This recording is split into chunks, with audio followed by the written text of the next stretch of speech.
What happens when the most powerful woman in the city accidentally calls the janitor honey in front of her entire board of directors? She expected silence, maybe an apology, maybe the man to disappear. Instead, he looked up from his toolbox and said exactly what no one in that room had ever dared to say to her face, and nothing was ever the same again. If this story finds you, drop your city in the comments below. I want to see how far this one travels, and if you stay until the end, hit that like button. Every single one tells me you were here. The fluorescent light in Corridor 7 had been flickering for 11 days. Ethan Cross knew this because he was the one who'd filed the maintenance request, been ignored, filed it again, been ignored a second time, and finally shown up at 6:15 in the morning to fix it himself before his shift technically started. Because that was the kind of man he was.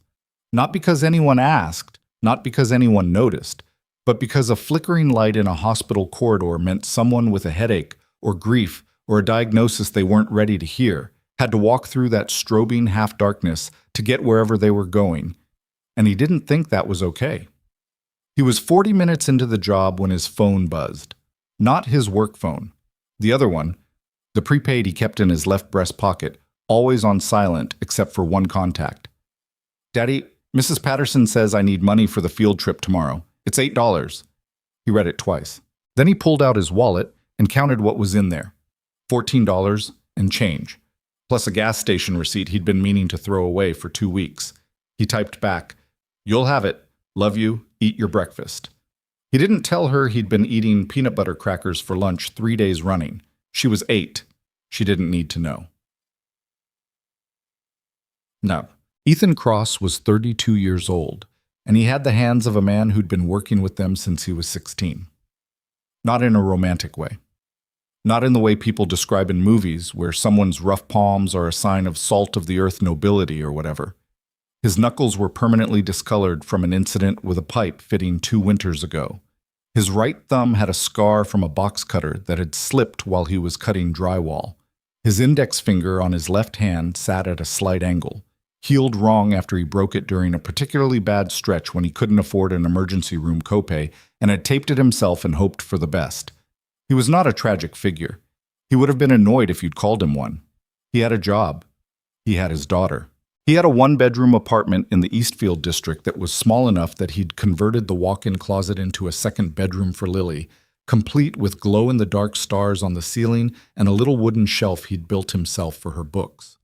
It wasn't much, but it was theirs. His wife Claire had been gone for 4 years. He didn't talk about it. Not to coworkers, not to his supervisor, barely to his mother when she called on Sundays. What was there to say? She got sick, they fought it, they lost. Lily had been 4 years old and had called for her mother for 6 months after, and Ethan had answered every single time by just sitting on the floor outside her door until she fell back asleep, because there was nothing to say. There were no words that fixed it. You just showed up. You just kept going. He'd gotten licensed in electrical work, plumbing, HVAC, general contracting. Not a degree. He didn't have a degree and couldn't afford one, and frankly hadn't had the time or mental space for night school while also raising a child and keeping a job. But certifications. Papers that said he knew what he was doing, that he wasn't going to burn someone's building down. He'd been working contract maintenance for 6 years through a company called Allied Field Services, which meant he went wherever they sent him, fixed whatever needed fixing, and went home. Sometimes the jobs were interesting. Mostly they weren't. The call that changed everything came on a Thursday. Cross. His supervisor, a guy named Ron, who communicated primarily through clipped single-syllable words and forwarded emails, had called him just after lunch. "You do electrical?" "I'm licensed." "Novacore Technologies." "Got an emergency call. Their main conference floor's got a partial panel failure. Half the floor's on backup power. They've got a board meeting tonight, and their usual guy can't get there until tomorrow." Ethan had heard of Novacore. You'd have to have been living in a cave not to. It was one of those companies that had exploded in the past 5 years. AI integration systems, enterprise software, something that apparently made other companies able to run more efficiently and at scale. He didn't fully understand what they actually did, but he understood they were worth a lot of money, and that their office was on the 34th floor of the Callaway Tower downtown. "I can be there by 2. he said. "They need someone by 1:30. Then I can be there by 1:25. A pause. "Don't be weird about it. These people are important." "I know how to do my job, Ron." He packed his secondary kit from the truck. He kept two, one for residential and one for commercial, because commercial panels were a different animal entirely, and drove downtown with NPR on the radio, half listening to a segment about supply chain disruptions while mentally reviewing what a partial panel failure on a backup system usually looked like and what parts he'd need. He did not think about the CEO of the company. He did not think about anything except the job. Novacore Technologies occupied floors 32 through 35 of the Callaway Tower, and the lobby alone told you everything you needed to know about how much money they had. Marble floors, real marble, not the composite tile that looked like marble until you got close. A reception desk that was a single piece of curved glass, backlit in pale blue. Two security guards who were better dressed than Ethan on his best day. He told them who he was. One of them made a call. There was a wait while someone verified him with Allied Field Services. He stood there with his toolbox and his work shirt that said Ethan, maintenance, above the left breast pocket, and didn't fidget, because he'd learned long ago that if you stood like you belonged somewhere, people mostly left you alone. A woman in a charcoal blazer came out to escort him. She introduced herself as Monica, administrative coordinator, she said, not assistant, and he noted the distinction. She was moving at the kind of pace that said she had approximately 12 things to do, and he was number 7 on the list. "The panel room is through here. I have to warn you, the executive team is in a pre-meeting on the conference floor right now, so there will be people around. Just keep the disruption minimal. I'll need access to the main breaker closet and any subpanels on this floor." "Yes, I was told." She swiped her badge at a door labeled Electrical, Authorized Access, and held it open. "The failure started around 11 this morning. It's affecting the east wing of the 34th floor, the main conference room, 3 smaller meeting rooms, and the executive corridor." "How old's the panel?" "I don't know."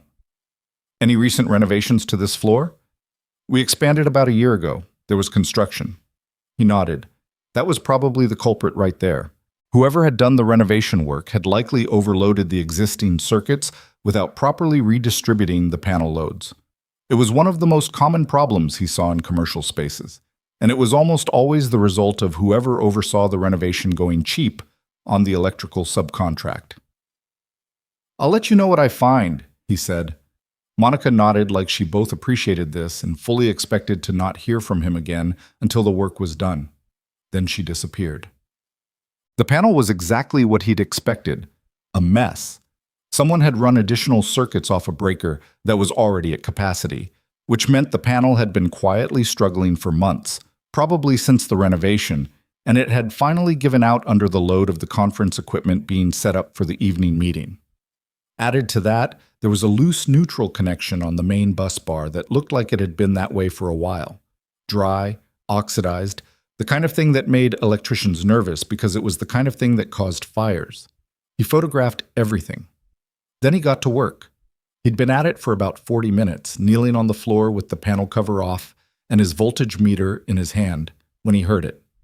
The voice came through an intercom speaker mounted above the door, small, nearly invisible, the kind of thing that got installed and then everyone forgot about.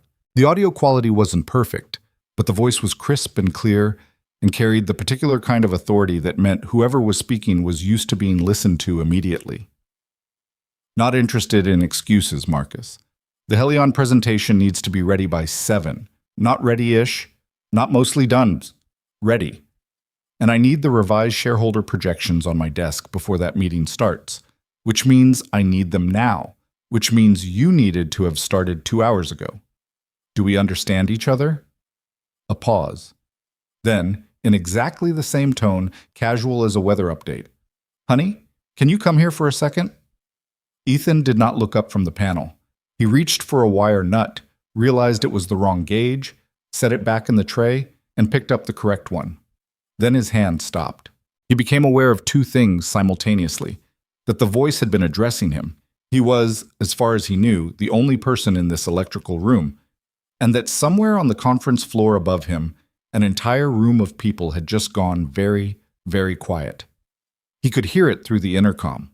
The silence had a texture to it, the kind of silence that meant everyone in that room was either holding their breath or actively pretending to look at their phones. He set down the wire nut. He looked up at the intercom speaker. "Only if you've already eaten lunch," he said, his voice even, conversational. "Gotten some sleep and stopped working yourself into the ground." The silence that followed was a completely different kind of silence. For approximately 4 seconds, nothing happened. Then a second voice came through the intercom. Male, slightly panicked, someone named Marcus, presumably, saying, "Ms. Vale, he's that's the maintenance," and the first voice cut him off. "I know who he is." She didn't sound embarrassed. That was the thing Ethan noticed, through the tinny intercom speaker and the ambient noise of the conference floor above him. She didn't sound flustered or caught out, or any of the things people usually sounded like when they just accidentally called a maintenance worker honey in front of a boardroom full of executives. She sounded intrigued, like a problem had just appeared on her desk that she hadn't anticipated and was now trying to decide if she wanted to solve it. "Tell the team to take 10 minutes, the voice said. Brisk, decisive, already moving on, and then the intercom clicked off. Sienna Vale was 30 years old, and she had been running Novacore Technologies for 2 years, having taken over after the board had, reluctantly, controversially, and ultimately correctly, chosen her over 3 older male candidates to succeed the company's founder. She was not universally liked. She was clear-eyed about this. Being universally liked was not something she'd ever had the bandwidth to pursue, and she'd made peace with that somewhere around her second year of business school when a professor had told her she was too aggressive and she'd looked at him and said, "Compared to what?" She was respected. She was feared in some quarters. She had been on the cover of 2 business publications in the past 18 months and had given those interviews with the wariness of someone who understood that visibility was a double-edged thing. She ran a company that employed 400 people and was worth, as of the last valuation, somewhere in the neighborhood of $3.4 billion. She had not eaten lunch. She had in fact not eaten since 6 in the morning, when she'd had half a protein bar while reviewing the Helion merger documents on her phone during the car ride in. She also had not slept particularly well in approximately 3 weeks, which was its own separate issue. She walked into the electrical maintenance room 11 minutes after she'd clicked off the intercom. She'd handled 2 things first. She wasn't going to pretend she hadn't, because that was how she was built. Problem in front of her, clear the desk, then circle back. But she had circled back. The room smelled like industrial cleaner and warm metal. The maintenance worker, she'd been handed his name on a slip of paper by Monica, who had appeared from nowhere with the slightly martyred expression she wore when Sienna was doing something she considered inadvisable, was still on the floor, his legs folded under him, his attention entirely on the open panel. He looked up when she came in. She'd expected something, an apology, mortification, maybe the aggressive overdeference that some working people performed around her, all "yes ma'am" and "sorry" didn't mean anything by it, as a way of preemptively managing any potential blowback. He didn't do any of that. He just looked at her.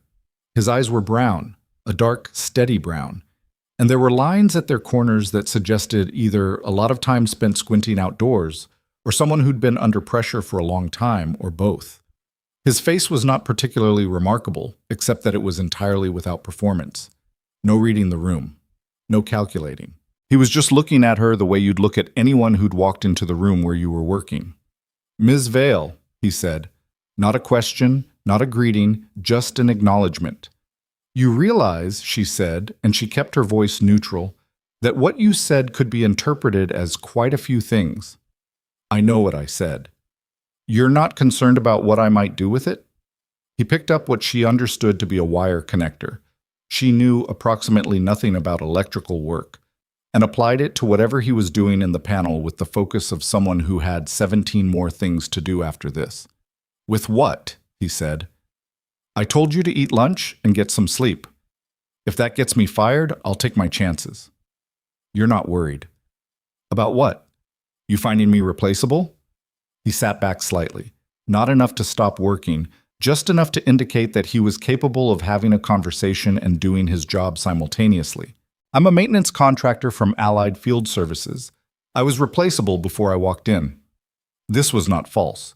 She'd worked with Allied a handful of times and had found them perfectly competent and completely interchangeable in the way that most contracted services were. That's a remarkably unbothered worldview, she said. I've got a lot to be bothered by. This isn't one of them. She stood there for a moment. In her experience, conversations went one of two ways when she chose to have them. Either the other person told her what she wanted to hear as quickly as possible, or they spent the whole time trying to figure out what she wanted to hear and delivering it in installments. Neither was particularly satisfying. This man appeared to be doing neither. What's the problem? She asked. With the panel? Yes. He explained it. He explained it clearly and without condescension, which she would not have expected.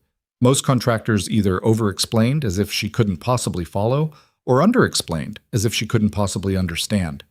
He told her that whoever had done the renovation work the previous year had added circuits to a panel that was already near capacity, that the loose neutral connection was a more immediate concern than the overloaded breakers, because it was a potential fire hazard, and that the whole thing needed to be redistributed and the connection properly tightened and sealed before they ran anything critical off this floor. How long? She asked. The loose neutral's an hour. The redistribution is a bigger job. You're looking at probably 2 visits, today and tomorrow morning. I can stabilize everything for tonight, get you through your meeting, and come back tomorrow to do the full repair properly. The meeting is critical. I know. You'll have full power to the conference room by 5 o'clock. She was quiet for a moment, looking at him. You're not from facilities, she said. Allied Field Services. Your usual guy couldn't make it. Allied usually sends someone more... She searched for the word. Corporate? I was going to say deferential. He almost smiled. It was slight, barely a shift at the corner of his mouth, and then it was gone. That's not really my thing, he said. She ordered food to the executive floor at 4:15. This was not something she typically did. She typically ate, when she ate, at her desk or in back-to-back meetings, or occasionally while standing over Monica's desk asking questions. A full lunch order for one, from the Mediterranean place on the building's ground floor, placed at 4 in the afternoon, and delivered by one of the building's internal couriers with a single sticky note that said, "Eat it." This was new. She wasn't sure why she'd done it. She told herself it was because she'd happened to be ordering something anyway. She told herself she wasn't entirely sure herself. She ate at her desk and worked through the Helion files and did not think about the maintenance worker on the floor below. She thought about him at 4:47 when Monica buzzed her to say that the East Wing had full power restored and the contractor had left a written report of the work completed and a note about the return visit scheduled for tomorrow morning. She read the report. It was thorough. More thorough than she expected. Detailed notes on the fault conditions, clear documentation of what had been done, what remained to be done, and why. Professional language, not showing off, not padding, just clear. At the bottom, in handwriting rather than typed, he'd added, "The loose neutral on the main bus bar had visible oxidation consistent with at least 6 to 8 months of thermal stress. Whoever approved the renovation electrical work last year should review their contractor's documentation. There may be other code compliance issues worth looking at." She stared at that for a moment. Then she put the report in her follow-up folder, which was where things went when they mattered, and she intended to come back to them. The board meeting went without incident. The Helion presentation landed well. Sienna fielded questions from 3 board members who were, respectively, skeptical, enthusiastic, and aggressively neutral in the way of people who hadn't made up their minds yet and didn't want anyone to know it. She gave them what they needed to land in the enthusiastic column. This was not the first time she'd done this. She got home at 9:15. Her apartment was on the 41st floor of a building 8 blocks from Novacor's offices. She'd chosen it for the proximity and the views, and she'd furnished it in the spare, minimal way of someone who lived alone and didn't particularly care about decor, but understood that spaces should be functional. There was art on the walls. She'd bought 3 pieces over the past 2 years from artists she'd met at events, not because she particularly understood art, but because she liked having things that were made by actual people, not just selected from a catalog. She made tea. She sat at her kitchen island with her laptop and worked until midnight. At some point, she remembered she was supposed to call her mother. She'd been supposed to call her mother on Tuesday, and it was now Thursday, and she made a mental note to call Saturday instead and moved on. She was good at moving on. She was very good at it. He came back at 7:30 the next morning. She knew this because Monica sent her a message saying the maintenance contractor from Allied was on site and had started on the remaining panel work. Sienna was in back-to-back calls from 7 until 10, but she was aware, in the way you became aware of something you'd told yourself you weren't thinking about, that he was somewhere on the same floor. She didn't go down. She had no reason to go down. She had calls and then a strategy session and then lunch with the VP of product development and then a raft of emails she'd been avoiding for 2 days. She had, in fact, the fullest schedule she'd had this week. At 11:45, she walked past the electrical maintenance room and the door was open and she stopped. He was packing up his kit, which meant he was almost done. The panel was closed. The floor around the workspace was cleaner than it had been when she'd walked in yesterday. He'd swept up, something he was not technically required to do. "Done?" she asked from the doorway. He looked up. "Yes." "Everything's stable?" "Panels redistributed, connections sealed, tested the load." "You're solid." He paused. "You should have your facilities team get an electrician to look at the wiring on the floor below this one too. Based on when this building was renovated, they probably ran the same contractor on both floors." "I'll have someone look into it." "Good." He closed his kit, stood up, rolled his shoulders once in a way that said he'd been crouched for a while and felt it. There was a silence that was not awkward exactly, but had some weight to it.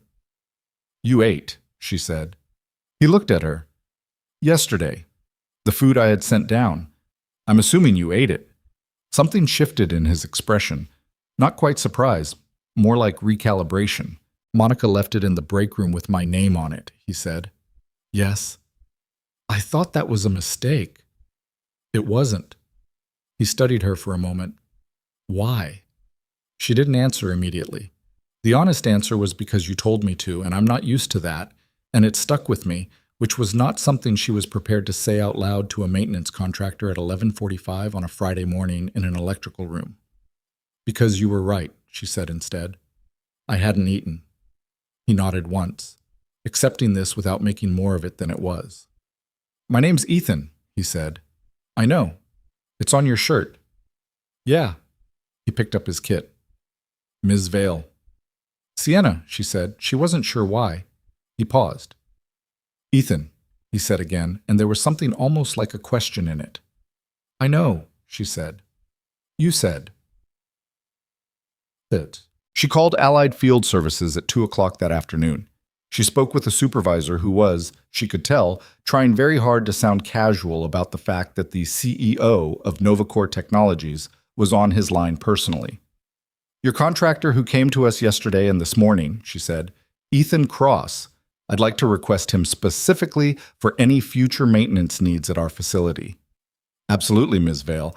I can note that in your account. I'd also like to speak with your billing department about adjusting the rate for his service specifically. I don't believe what we're paying Allied reflects the quality of work we're getting." A pause. Yes, ma'am. I can certainly, and I'll need his direct contact number for scheduling purposes." She was aware, even as she said it, that this was not entirely about scheduling purposes. She was also aware that she was Sienna Vale and had not spent a decade building a company by avoiding things that made her uncomfortable. When something was worth her attention, she paid attention to it. That was how this worked. She wrote his number on a sticky note and put it on the corner of her monitor where she could see it. She did not call it that day. She called it the following Monday, under the entirely reasonable pretense of a question about the follow-up inspection report he'd mentioned, and they talked for 18 minutes, and the thing that she noticed, quietly and filed away, was that he didn't try to be charming. He just answered the question she'd asked. He talked about the electrical systems in the same clear, unfussy way he'd explained things in person. He wasn't performing for her. He wasn't trying to figure out who she was or what she wanted or how to position himself. He was just talking to her, like a person. She'd forgotten what that felt like. Look, she called again on Wednesday. This time, there was no pretext. She asked what he was working on. He told her, a boiler replacement at a medical office building in the Riverside district, which was less interesting than it sounded, and a burst pipe situation at a restaurant downtown that had been significantly more interesting than it sounded. He asked how the board meeting had gone. She answered. They talked for 26 minutes. You don't have friends, he said at some point. Not unkindly, not an accusation, just a statement. I have colleagues, she said. That's not the same thing. No, she agreed. It's not. Do you have anyone you call just to talk? She thought about this honestly. Not really, my mother, sometimes, but we mostly talk about logistics, scheduling, whether I'm eating enough. A pause. Apparently that's a theme. He made a sound that might have been a laugh, mostly suppressed. What about you? She asked. I've got a buddy, Marcus, different Marcus, from my hometown. We talk on Sundays sometimes. And my daughter. She hadn't known about the daughter. She felt something shift in the picture she'd been building. How old? 8. Her name's Lily. What's she like? He was quiet for a moment, and she could almost hear him deciding how much to say. She's the best person I know, he said finally. She's smarter than me, and she already knows it. She has opinions about everything. She got a C on a math test last month, and she was angrier at herself than her teacher was, which is going to be a whole thing later in her life, but right now I'm mostly just trying to keep up. He paused. She keeps asking when she can get a dog. What do you tell her? That the apartment's too small and the schedule's too full and that dogs deserve more than we can give them right now. And she's already started making a case for the dog she'll get when she grows up, and she's apparently planning to name him Professor. Sienna laughed. An actual laugh, not the polite, controlled kind she produced at work events. She sounds like someone I'd want to know, she said. Ethan was quiet for a beat. When he spoke again, his voice had shifted slightly. Still even, still measured, but with something careful underneath it. She is, he said. She started reading about Novacore's internal systems with fresh eyes that week.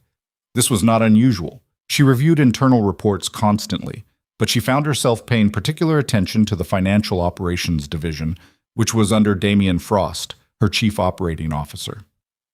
Damien was 44 and had been at the company since before Sienna, had known the founder personally, and had a reputation within the company as someone who got things done and who was, in the careful language of company politics, not universally beloved by the people beneath him. She'd always found him efficient. He delivered results. He was occasionally arrogant in the way of men who'd been in a room long enough to think it belonged to them. She hadn't considered looking at him too closely. She found a discrepancy on a Thursday evening, which was how it always started, a number that didn't quite align with the report she'd read the previous week. A small thing, the kind of thing that might have been a data entry error. She spent an hour tracing it. It led to another discrepancy. And another. She closed her laptop at midnight and sat in her kitchen in the quiet, and looked at the skyline through the window, and thought about what patterns looked like when you were inside them, versus when you saw them from the outside. She thought about what Ethan had said in that brief note at the bottom of his report. There may be other code compliance issues worth looking at.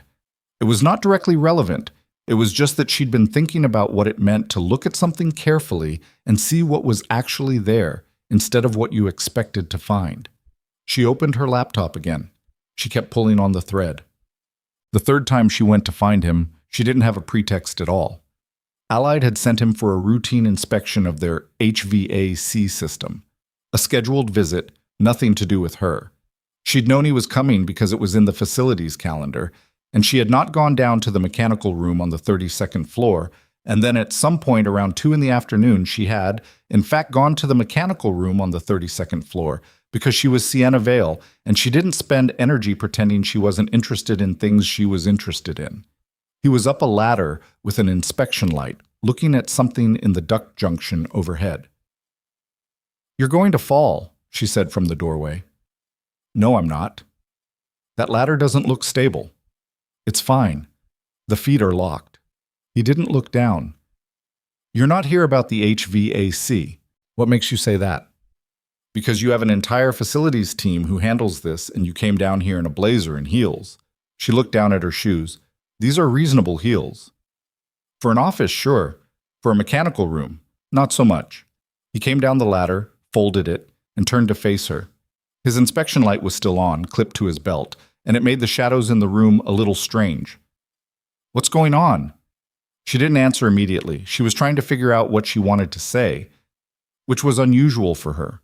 Sienna Vale generally knew exactly what she wanted to say. I found something, she said finally, in the financial reports. Something I don't like. He waited. I'm not sure yet what it is. It might be nothing. It might be... She stopped. I don't have anyone I can talk to about it, not internally, and I don't want to bring in outside counsel yet because I'm not sure what I'm looking at. He was watching her with the same steady attention he gave everything, not hurrying her, not trying to fill the silence. And you thought you talked to the maintenance guy, he said. Not unkindly, just naming it. I thought I'd talk to someone I trust, she said. The word trust sat between them for a second, slightly exposed, the way words got when you said them before you'd fully thought through the implications. He looked at her for a long moment. Okay, he said. Tell me what you found. She told him. Not all of it.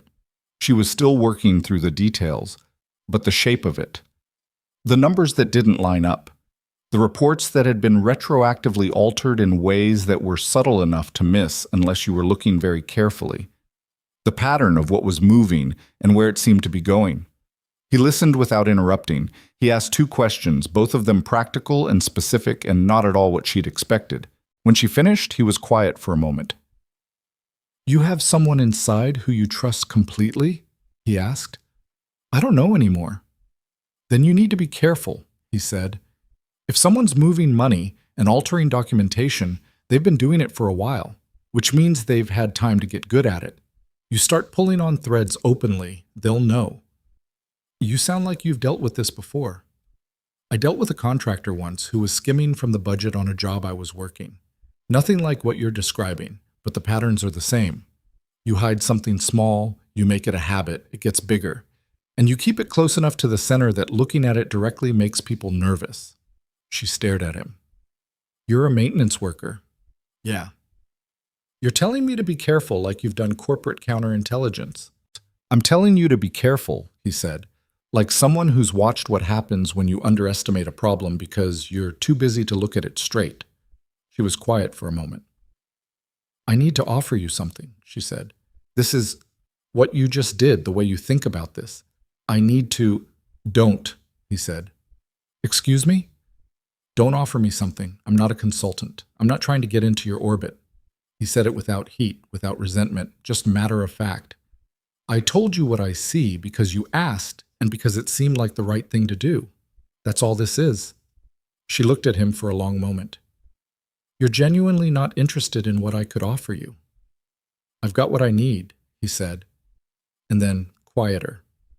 Mostly. She thought about Lily, about a 1-bedroom apartment with a closet converted into a child's room, about a man who ate peanut butter crackers for lunch so his daughter could go on a field trip. She didn't say any of this. All right, she said. Thank you. He nodded and turned back to the ladder. She walked back to the elevator, and she was already thinking through the financial documents, mentally sorting through what she knew and what she needed to know. But there was something underneath all of that. Something she kept sliding past and then coming back to, like a stone in a shoe. The way he'd said mostly. She was almost to the elevator when she turned back. Ethan. He looked up. Are you and Lily free Sunday? She asked. The silence lasted about 3 seconds. Why? He said. Because I have an unreasonable amount of space in my apartment and I make a genuinely excellent breakfast. And your daughter apparently has opinions about everything, and I find I would like to hear some of them. He looked at her for a long moment. Something moved across his face that she couldn't quite read, careful, guarded, but not closed. I'll check with Lily, he said finally. She has final say. Sienna almost smiled. I'd expect nothing less. She got in the elevator. She stood in it alone as it rose, looking at her own reflection in the polished steel of the doors, and she thought, I'm in a lot of trouble. Not the work kind. The other kind. The kind that didn't come with a boardroom strategy or a clear exit plan. The kind she'd spent 10 years building walls against, because walls were efficient and love was not. And she hadn't had the time or the bandwidth or If she was being honest, brutally, privately honest, the way she only ever was alone in an elevator, the courage. She straightened her blazer, rolled her shoulders, pressed the button for 34. She had financial documents to review and a pattern to trace and a company to protect. She was very, very good at her job, and she was also, quietly and without entirely meaning to, in quite a lot of trouble. Tut. Lily Cross had opinions about eggs. Specifically, she had opinions about the fact that Sienna Vale, CEO of a multi-billion-dollar technology company, had scrambled them wrong. You stirred them too fast, Lily said, sitting at the kitchen island on a Sunday morning with the particular authority of an 8-year-old who had decided she was comfortable enough to say what she actually thought. When you stir them too fast, they get all watery at the bottom. Sienna looked at the pan. The eggs were, in fact, slightly watery at the bottom. I see, she said. My dad does them slow. He says the secret is to almost stop stirring right at the end. Does he? He learned it from YouTube. He learns a lot of things from YouTube. He fixed our bathroom sink from YouTube. He also tried to learn to cut his own hair from YouTube, and that did not go well. From across the kitchen, where he was pouring coffee into 2 mugs like a man who was pretending he wasn't listening, Ethan said, Lily. What? It's true. You wore a hat for 2 weeks. 1 week. 2 weeks. I counted. Sienna kept her face very still because she could feel the laugh coming, and she wasn't entirely sure yet if laughing was the right move. She'd been unsure of a lot of things since 7:45 that morning when Ethan had knocked on her door with Lily beside him holding a small bag that turned out to contain, inexplicably, a library book, a drawing she'd made of something that might have been a cat or possibly a dragon, and a packet of hot cocoa mix because, she'd explained, she didn't know if Sienna had good hot cocoa or not, and she hadn't wanted to risk it. Sienna had never been brought a packet of hot cocoa mix before. She did not know exactly what to do with this information. The eggs are fine, Ethan said, setting a mug near Sienna's hand. He said it to Lily, but his eyes cut briefly to Sienna with something in them that said, You don't have to manage this. She's like this with everyone. They're a little watery, Lily said, but she was already eating them, so the critique was purely academic. Sienna drank her coffee and watched the 2 of them exist in her kitchen and tried to remember the last time her apartment had felt like somewhere people actually lived rather than somewhere she kept her things between work. She couldn't come up with a specific date. That felt like information worth sitting with. After breakfast, while Lily installed herself on Sienna's living room floor with the library book and a seriousness of purpose that Ethan clearly found entirely normal, Sienna refilled both coffee mugs and they stood at the kitchen island and she spread out the documents she'd been working through. Not all of them. She'd photographed the relevant sections and printed them, cleaner, less traceable than pulling them off the company server. She'd been careful. She was always careful, but she'd been a particular kind of careful about this. The kind that meant she was more worried than she was showing. Ethan went through them quietly. He wasn't fast, but he wasn't slow either. He read like someone who was used to following technical documentation, tracking sequences, making sure things added up in the right order. This one, he said after a while, tapping a page. These 2 columns should match. They should. They don't. By how much? Across the past 14 months, about $4.2 million. He looked up. That's not a rounding error, he said. No, it's not. And this is all in Frost's division? The transfers originate there, but they're being routed through 3 or 4 different internal accounts before they go out, which is why it took me this long to see it. Any single transaction looks like normal operating spend. He was quiet for a moment, looking at the page. Is he the only one who'd have access? At this level, there are maybe 4 people who could authorize what I'm seeing here. Damien is one of them. 2 of the others have been with the company less than 8 months, which puts them after the pattern starts. The 4th, she stopped.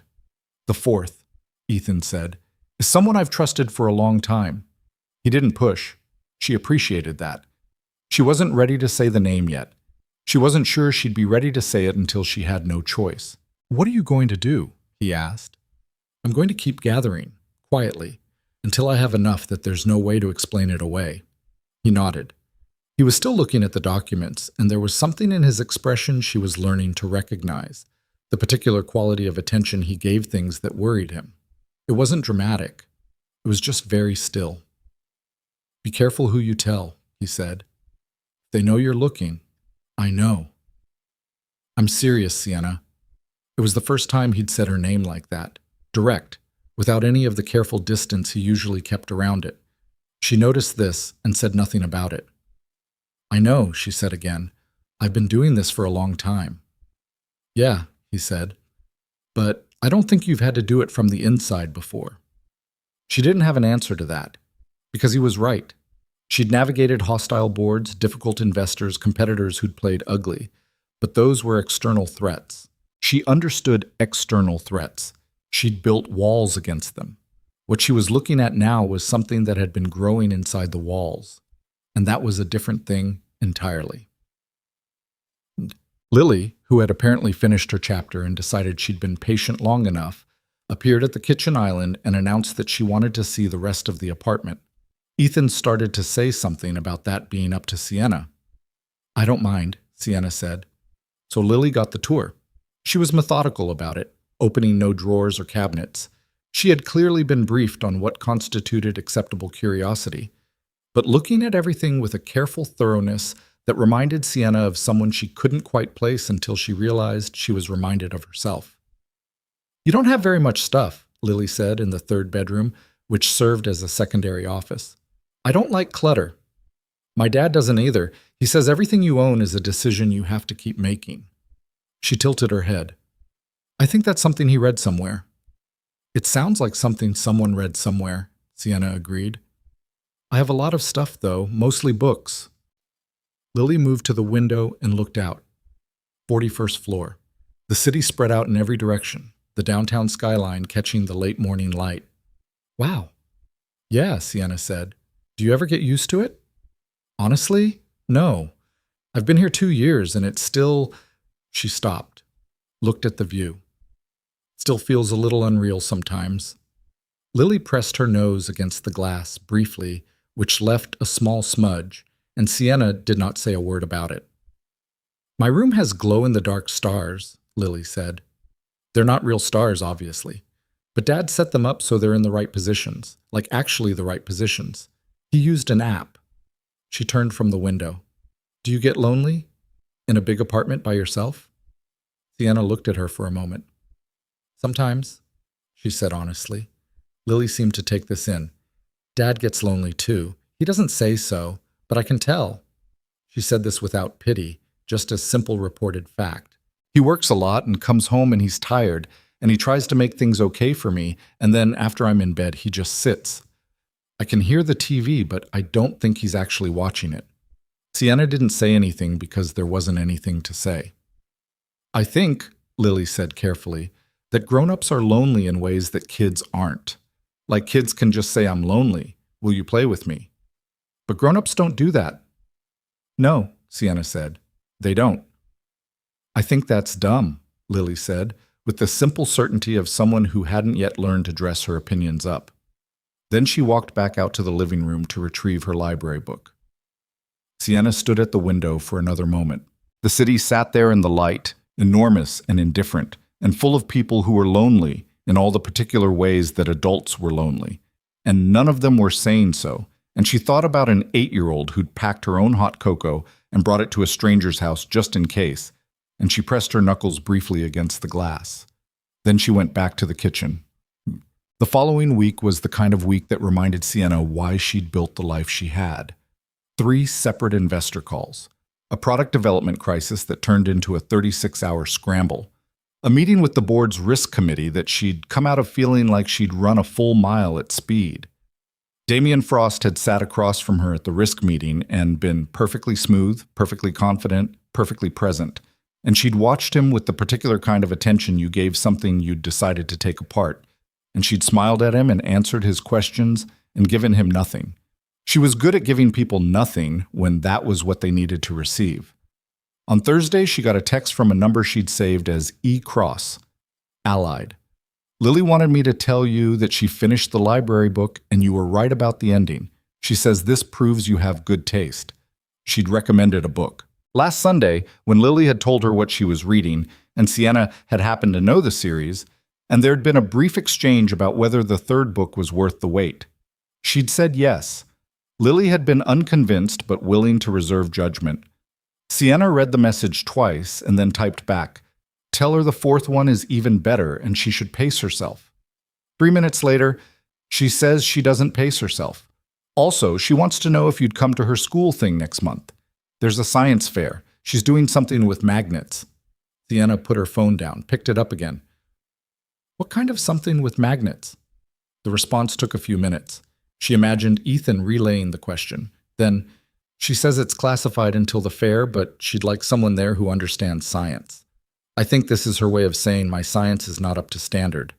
Your science got you through an electrical recertification exam. She knows. She still doesn't trust my opinions on scientific methodology. It's a whole thing." Sienna looked at this exchange on her phone screen for a moment. She was sitting in her office on the 34th floor of the Callaway Tower, and it was 7:15 in the evening, and the rest of the floor was mostly empty, and she was smiling at her phone. She noticed this. She noted it the way you noted something unusual. Not alarmed exactly, but paying attention. She could not remember the last time someone texting her had made her smile. Not even a real conversation. Just a text. About a science fair. "I'll be there," she typed. "Tell her to prepare a proper presentation." What? She started asking Ethan for help with the investigation in ways that were easy to justify to herself as practical, because they were practical, and in ways that were harder to justify, because she wanted to talk to him. He was not trained in financial forensics. He was a maintenance contractor.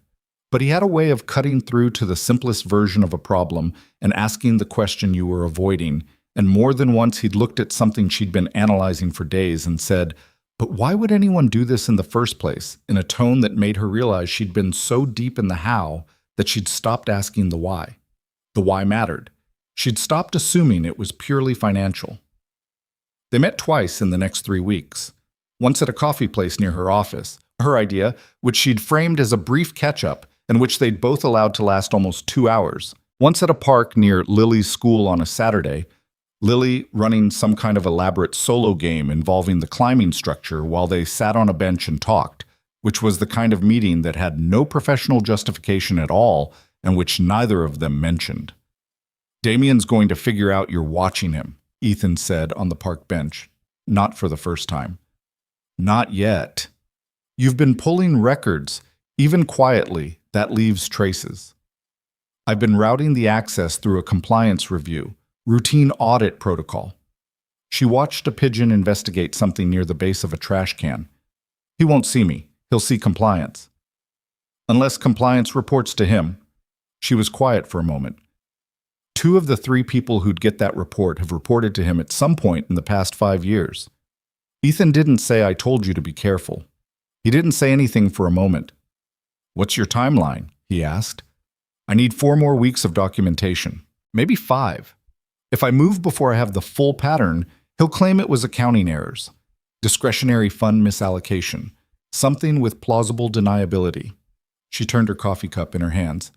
"I need it to be airtight. And the merger with Helion? 6 weeks out.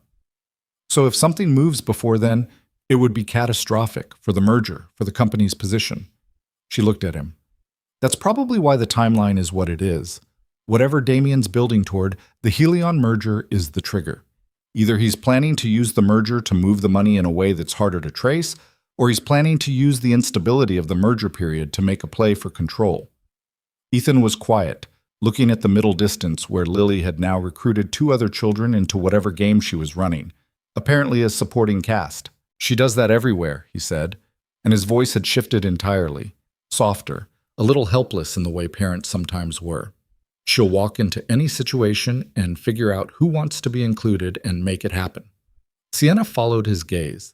Lily was explaining something with full-body enthusiasm to a kid who was about her age and looked completely captivated. "She gets it from you," Sienna said. He looked at her. "No, she doesn't. I'm not like that. You walked into my boardroom and told me to eat lunch. That's different." "How?" He thought about it.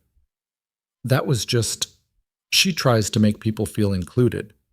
I just say what's actually true and let it land where it lands."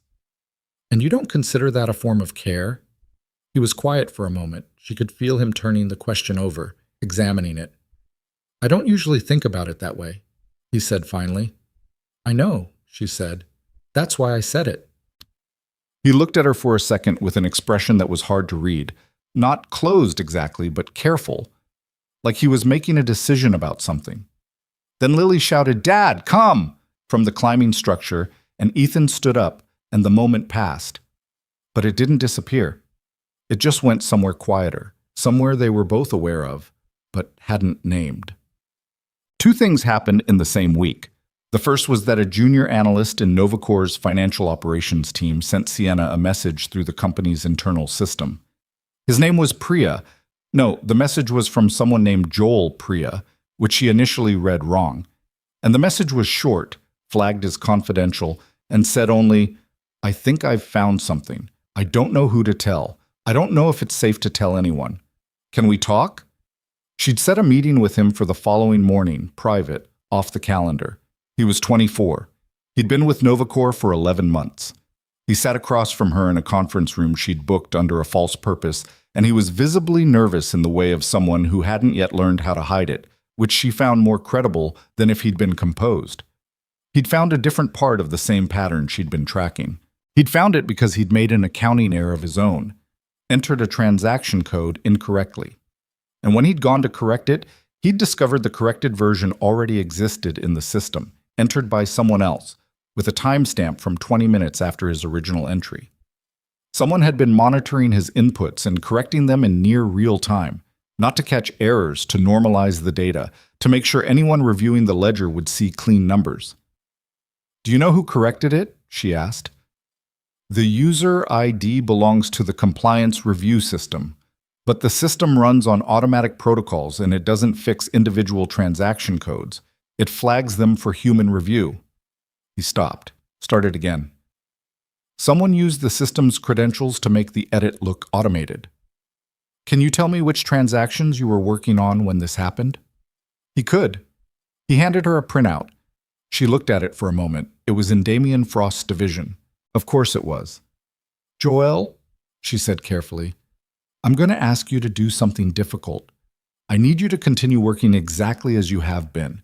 Don't change anything. Don't flag anything internally. Don't discuss this with anyone in the company." "I'm scared," he said, and he didn't dress it up. "I know. You were right to come to me." She met his eyes. "I'm going to handle this, but I need time, and I need it to stay quiet." He nodded. He didn't look fully reassured. She didn't blame him. The second thing that happened was harder to define. She and Ethan were on the phone. This happened several times a week now, sometimes about the investigation, sometimes not. And she was walking the perimeter of her apartment the way she did when she was working through something. And he was apparently doing the same thing on his end. She could hear the slight change in the quality of the sound that meant he was moving. "Lily asked me about you today," he said. "What did she ask?" "She asked if you were my girlfriend." Sienna stopped walking. "What did you say?" she asked. "I said no." "Right." She said, and I'm repeating this as accurately as I can, she said, "Then why do you talk to her every day?" Sienna said nothing. The city sat beyond her windows, dark now, the lights of 1,000 buildings reflecting off the low cloud cover. "I told her that sometimes people become important to you before you have a name for it," Ethan said. He said it in the same measured way he said most things, which meant she couldn't entirely tell what it was costing him. She held the phone and breathed. "What did she say to that?" She said okay and went back to her book, which either means she accepted the answer or she's decided to let it go for now. With Lily, you can't always tell which one. "She's 8 and terrifying," Sienna said. "She's 8 and correct," he said quietly. There was a silence that was the kind she was getting used to. Not awkward, but full. The kind that meant something was in it. "Ethan," she said. "Don't," he said, not sharp, careful. "Not yet. I'm not. There are things I'm still working out." She understood what he meant. Not just "I'm cautious," not just "this is complicated," but something about what it meant to let someone into a life that was already full of risk, already stripped to essentials, already organized around protecting the one thing that mattered most to him. She was not a small variable to introduce. She was also, she knew this, had thought about it, not an easy person to be close to. She was difficult and demanding, and entirely too good at keeping people exactly as close as she wanted them and no closer. "Okay," she said. "Okay," he said. They stayed on the line for another 20 minutes without resolving anything, talking about Lily's magnet project and a problem Ethan had run into on a job and a documentary she'd watched the previous night about deep-sea fish. They talked like people who had become, without particularly planning it, necessary to each other. And then they said goodnight, and she sat in her apartment in the dark for a while and thought about how strange it was that the most uncomplicated she'd felt in years was in the middle of what might be the most complicated situation she'd ever been in. The invitation came on a Friday. Gold-embossed card, physically mailed, hand-addressed. A charity gala organized by 4 of the city's major financial institutions. The kind of event where attendance was less about the charity than about who you were seen talking to in the atrium. The name on the invitation was hers. The handwritten note at the bottom was from Richard Calloway, owner of the building her company occupied, board member of 2 of the institutions co-hosting the event, and one of the oldest and most quietly powerful people in the city's business landscape. He wanted her there. She went. She wore the black dress she kept for this category of event, and she moved through the room the way she always did at these things. Precise, present, reading the currents. She could tell within about 40 minutes that something was different. People were talking to her normally on the surface, but underneath, there was something that felt like people measuring the distance between themselves and her. A subtle recalibration.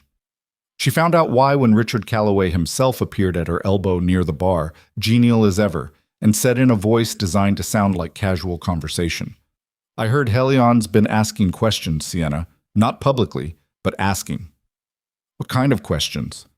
"About stability. About leadership continuity." He swirled his drink. "About whether the current structure at Novacor will be the same structure in 6 months." She kept her face very still. "And who's giving them answers?" He looked at her. He was 71 years old and had survived 4 economic downturns and 2 serious scandals, neither of which had ever been publicly connected to him, and he looked at her the way someone looked at you when they respected you enough to be direct. "Someone inside your organization," he said. "Someone who's been positioning himself for about a year, as far as I can tell. Someone who'd benefit significantly from a failed merger and a destabilized board." She didn't say the name. She didn't need to. "How long have you known?" she asked. "Long enough to send you this invitation." He raised his glass slightly. "The question is whether you've got enough to move on." "Not yet," she said. "How much time do you need?" She looked across the room at the assembled financial power of the city, people who could help her or hurt her, or simply watch from a comfortable distance. And she thought about Joel Priya sitting across from her looking scared. She thought about $4.2 million moving through internal accounts in pieces small enough to look like nothing. 3 weeks, she said. "You've got 2, Richard Calloway said. "After that, I can't promise the conversation stays quiet." She nodded. She had her second glass of wine of the evening, and she smiled at the people who smiled at her, and she made the rounds with the precision of someone running out of time who intended to make every minute count. In the car home, she called Ethan. He picked up on the second ring. "I need to move faster," she said. "Tell me you've been thinking about this." "I have been thinking about this," he said. She let out a breath. "Good." A pause. "How are you?" "Tired," he said. "Long week. Lily's got a cold. She's been up a few nights." "Is she okay?" "She's fine. She's annoyed. She considers being sick a waste of her time." A beat. "She keeps asking when you're coming over again." Sienna closed her eyes briefly in the back of the car. "Soon," she said. "Tell her soon." "I will." He paused. "Be careful at those things. Those rooms are full of people who are good at looking like allies." "I know." "You doing okay?" She thought about the answer. The real one, not the version she'd have given anyone else. "I'm okay," she said. Better, actually, now that I called. The silence on the other end had the particular quality of someone deciding something. Lily's asleep, he said quietly. I've got time. Tell me everything from tonight. She told him. And the city moved past the car windows, and she kept talking. And somewhere across town, in a small apartment with glow-in-the-dark stars on the ceiling, a man listened carefully and asked exactly the right questions. And she was not alone in the middle of the thing that was coming for her, and that mattered more than she'd known how to let it matter until now. She was 11 days from having enough. Sienna knew this because she'd been counting, not obsessively, but the way you counted when the margin between enough and not enough was the difference between winning and losing everything. 11 days of clean documentation filed in a system she'd set up outside of Novacore's server architecture, on a personal encrypted drive that lived in her apartment and nowhere else. 11 more days, and she'd have 14 months of complete financial records showing a clear, unambiguous pattern of internal fraud, investor manipulation, and what her outside attorney, the only person she'd brought in, quietly, billed through a personal account, had called, in the measured language of someone who understood the weight of words, a textbook case of fiduciary betrayal. 11 days. She didn't get them. So it started on a Tuesday evening, which was so ordinary a beginning for something catastrophic that she almost didn't recognize it for what it was. She was at the office late, later than usual, which was saying something, reviewing the Helion merger final terms with her legal team. The meeting had run long. They were in the last stretch of due diligence, and Helion's attorneys had sent over a revision to the governance structure that Sienna wanted to look at carefully before she agreed to anything. She'd sent her team home at 9 and stayed herself, because some things you had to read in quiet, without anyone else in the room giving you their version of what the words meant. Her phone buzzed at 9:47. It was a news alert. Financial Desk, one of the major outlets. The headline read, Novacore Technologies CEO Sienna Vale under internal investigation for financial misconduct. Sources. She read it once, then again. Then she put the phone face down on the desk and sat very still for approximately 10 seconds. Then she picked it up and called her attorney. I've seen it, he said before she could speak. His name was David Hart. He was 63, and he had the particular calm of someone who had survived enough disasters to know that panic was the first thing you had to get rid of. It went out at 9:40. 3 outlets have picked it up already. Where did it come from? Anonymous sources within the company. That's all they're citing. It's Damien. Almost certainly. He's accelerating. Something spooked him. She thought about Joel Priya, about the quiet audit trail she'd been building, about the fact that someone had been monitoring internal financial entries in near real time. He knew I was looking, she said. Possibly. Or the Helion timeline moved faster than he expected, and he needed to act before you did. A pause. Sienna, your board is going to call an emergency session. I know. Tonight, probably. I know. She was already standing, already moving to the window. The city below was indifferent, lit up in all its ordinary nighttime business. What's my position? Your position is that you have nothing to hide and you welcome any review of your financial conduct. He said it steadily. But you have to be in that room. If you're not in that room, the absence speaks for itself. She called Monica next. Monica answered on the second ring, which told Sienna she'd also seen the news. Get me the board contact list, Sienna said. All of them, personal numbers. I need to make 6 calls in the next 20 minutes. Already on your screen, Monica said. I sent it 2 minutes ago. Thank you. A beat. Go home, Monica. I'm staying. Monica. I'm staying, Monica said with a firmness that was unusual enough that Sienna didn't push it. She made the calls. 4 of the 6 board members answered. 2 didn't. One of whom was a name she'd half expected, the other surprised her enough that she had to stop for a moment after she hung up and revise a mental calculation she'd thought was settled. She kept her voice level through all 4 conversations, gave them the same message in 4 slightly different registers. This is a fabrication. I have documentation that will make that clear. I need 48 hours. And she watched their voices for what wasn't being said. 2 of them gave her 48 hours. One of them said he'd need to consult with other board members first. The 4th said, gently and with the particular kindness of someone delivering news they found unpleasant. Sienna, the emergency session is already scheduled. Tomorrow morning, 8 o'clock.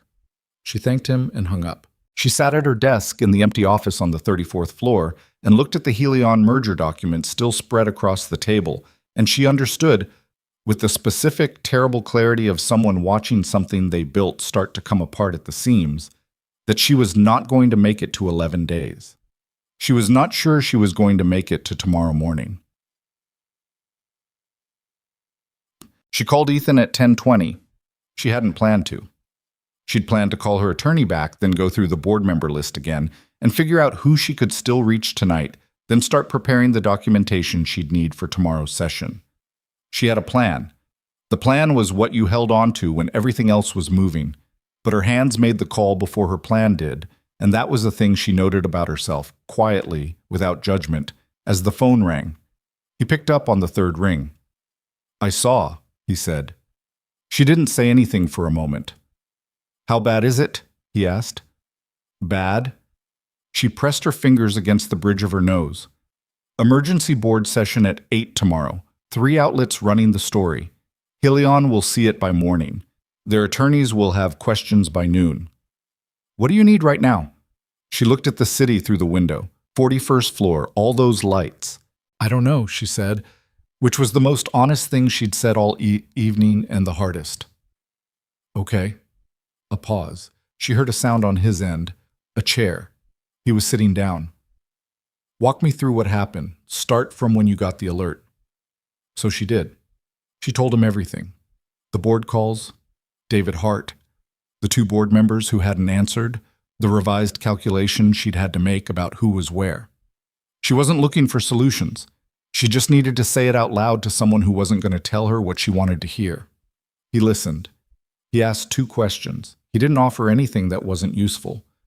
When she finished, he said, "Your documentation, the encrypted drive.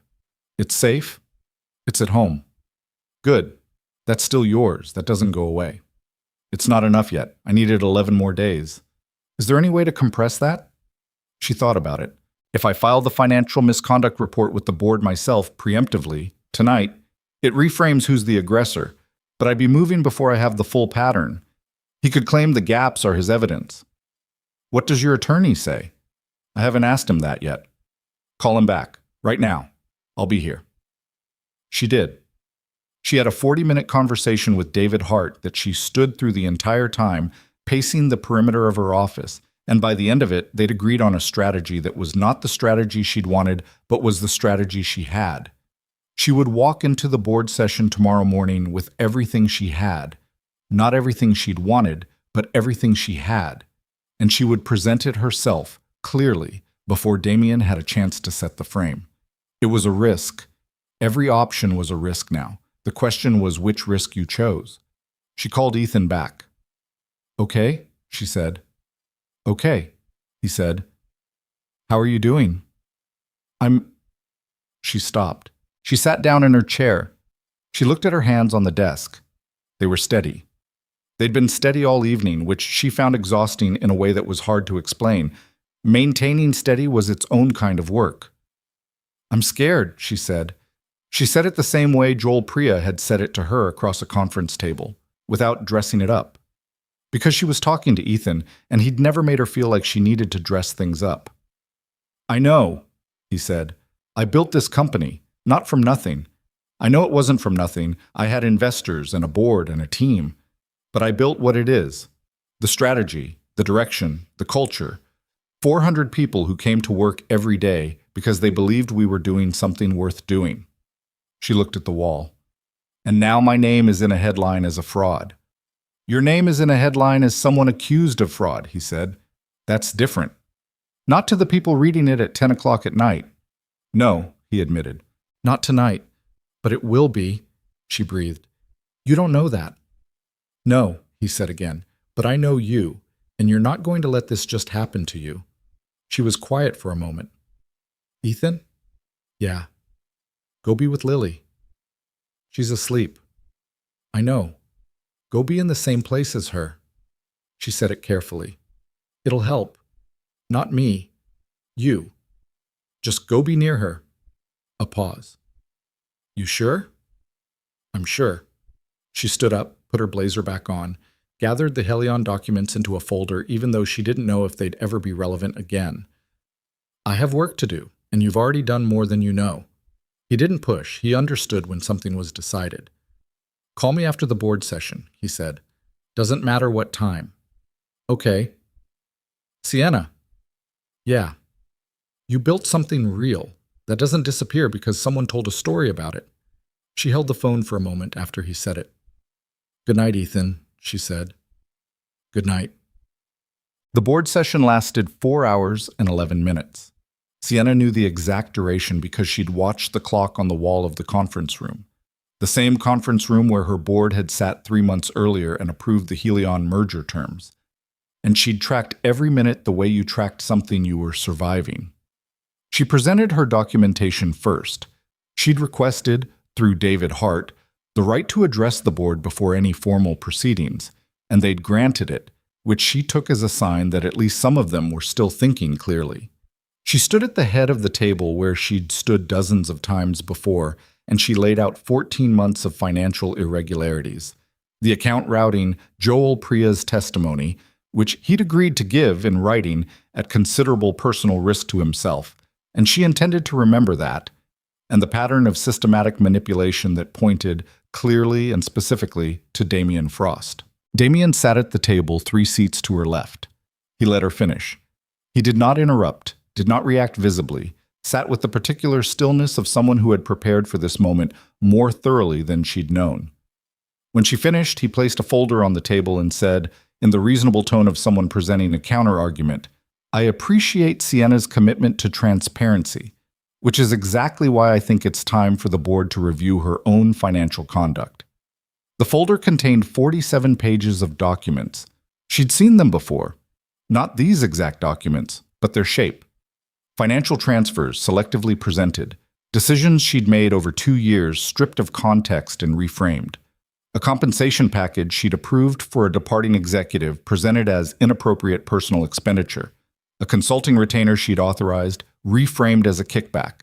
Small things, individually dismissible. Together, in the hands of someone who'd had a year to arrange them, arranged to look like something they weren't. He'd had a year. She'd had 11 days that became 0. The board session became a process. Questions, responses, documentation requests, counter-arguments. She answered everything.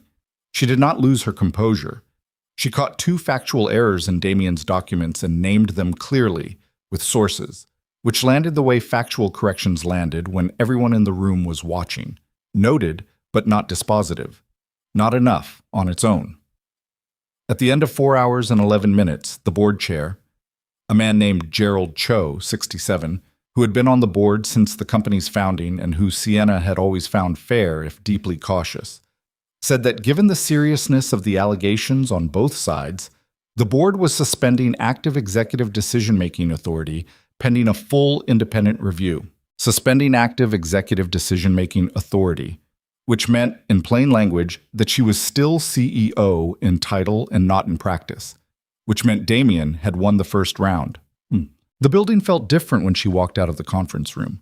She knew this was partly her, perception colored by what had just happened, but partly it was real.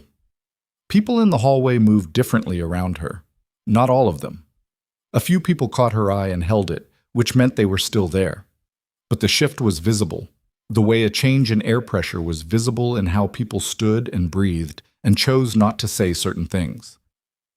Marcus, the VP of communications who'd been on the intercom that first day, was waiting for her outside the conference room. He fell into step beside her without asking.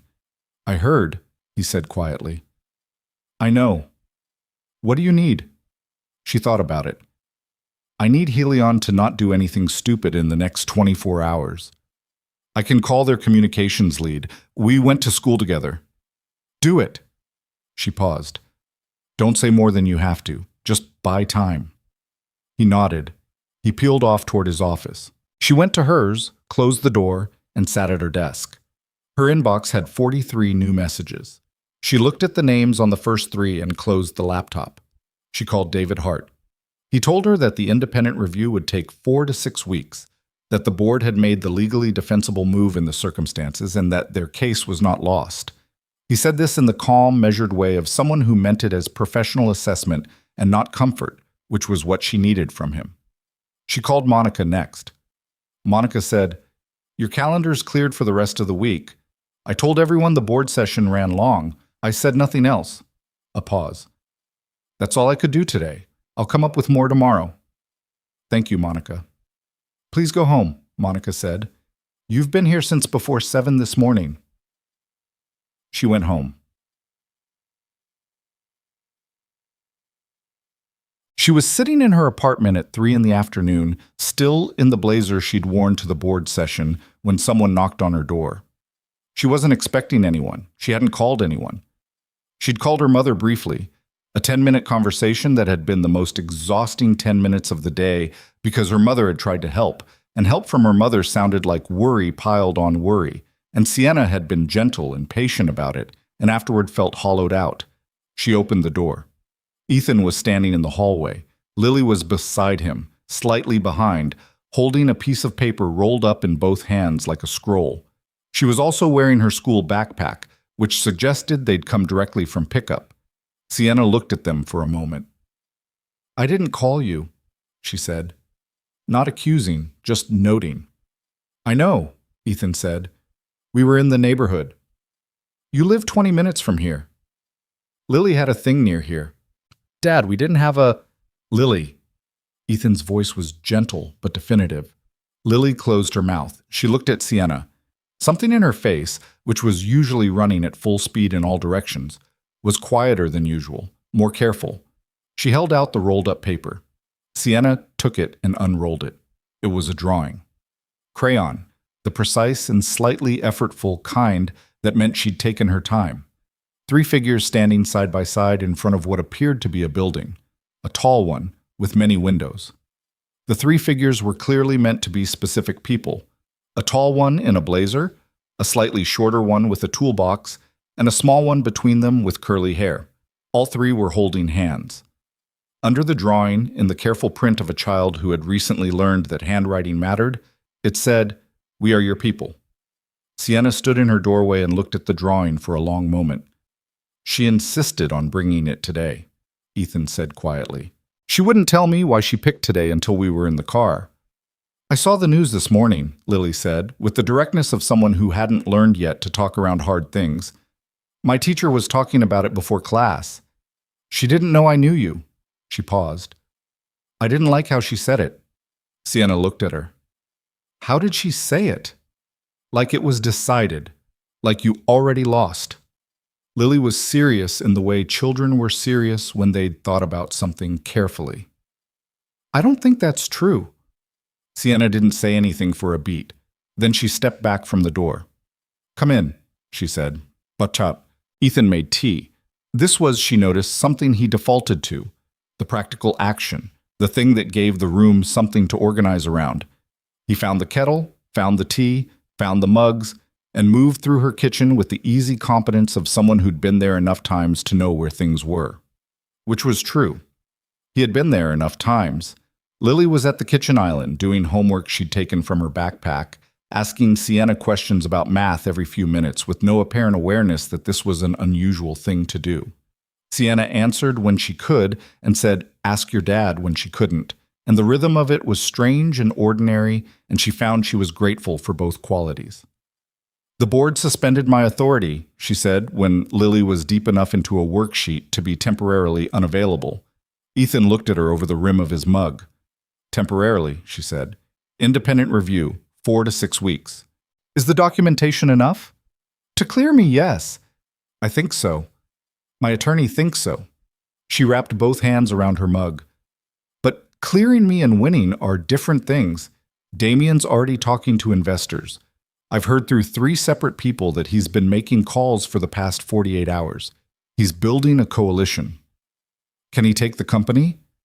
She was quiet for a moment. "If he gets 3 more board members to flip, he can call a shareholder vote. If he controls enough shares through the investors he's already courted." She stopped. "It's possible."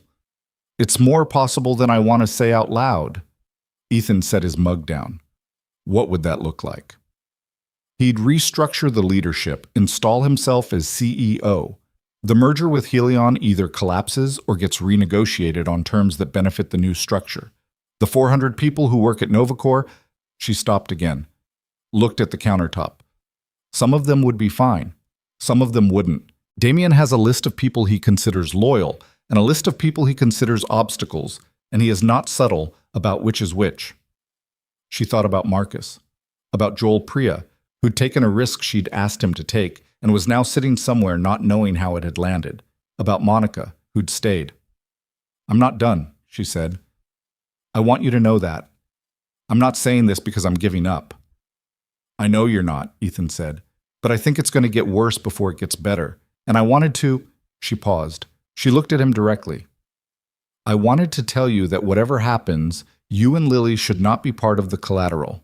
If there's fallout, if people start looking at who I spend time with, stop, he said. Ethan, stop. His voice was even, but there was something underneath it. I'm not a variable you can solve for. I'm not something you get to remove from the equation because you think it's cleaner. I'm trying to protect you. I know what you're doing. He looked at her steadily. And I appreciate it, and I'm telling you no. You have Lily to think about. I'm always thinking about Lily. That doesn't mean I disappear when things get hard. He was quiet for a second. That's not the kind of person I am, and I don't think you actually want me to be.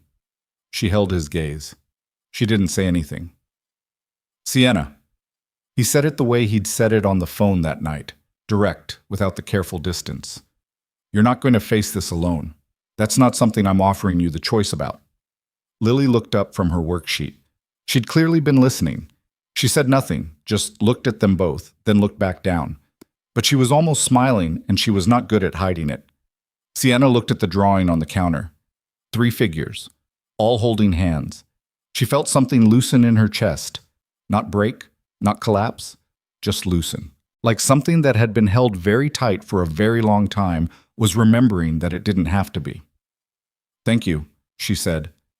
The words came out smaller than she intended. Ethan picked up his mug again. Don't thank me, he said. Just show me what you have left on that encrypted drive. So she did. 2 days later, Damien called an emergency investor conference call. She found out from Richard Calloway, who was on the call's invite list and who messaged her afterward with 3 sentences and no punctuation, which was how he communicated when things were moving fast.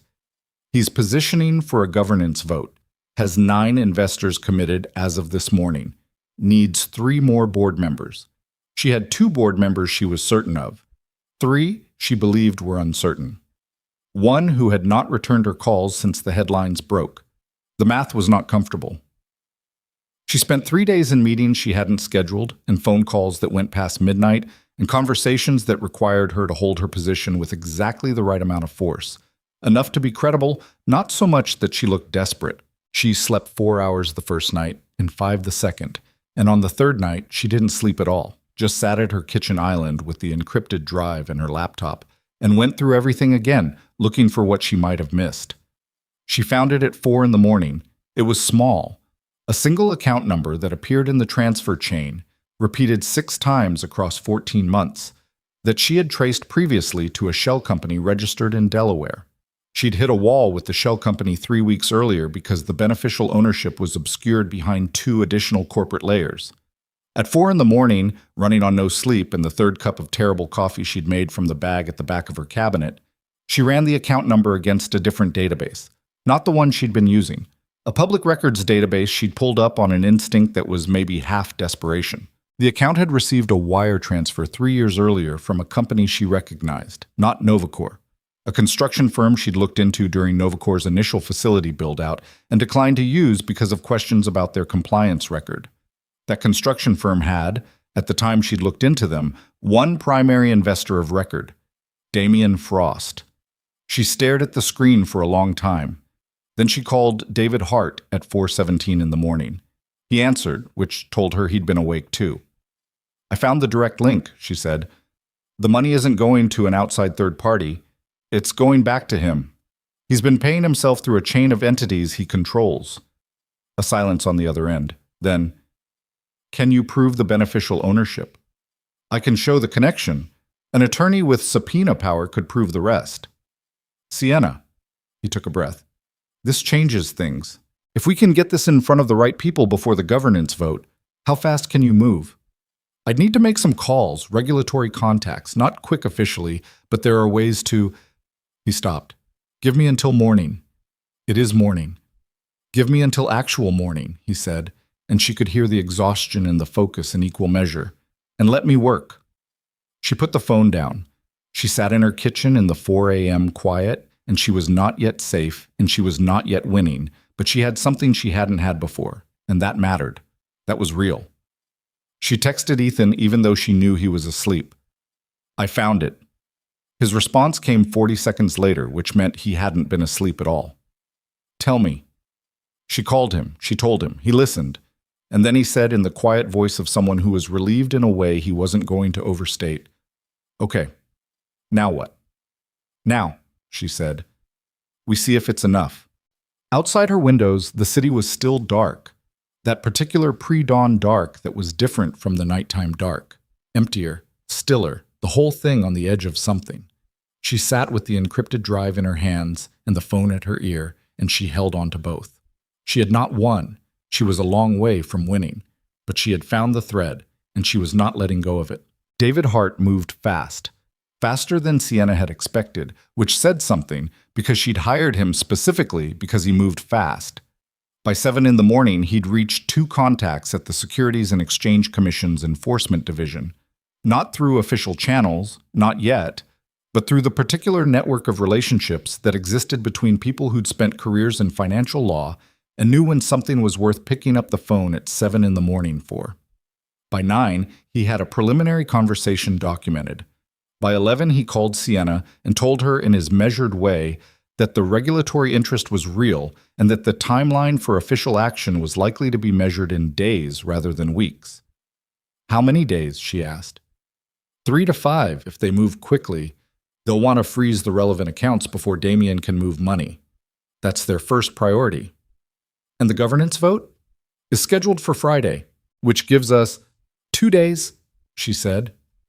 2 days, he confirmed. If the SEC moves before Friday, the vote becomes procedurally complicated.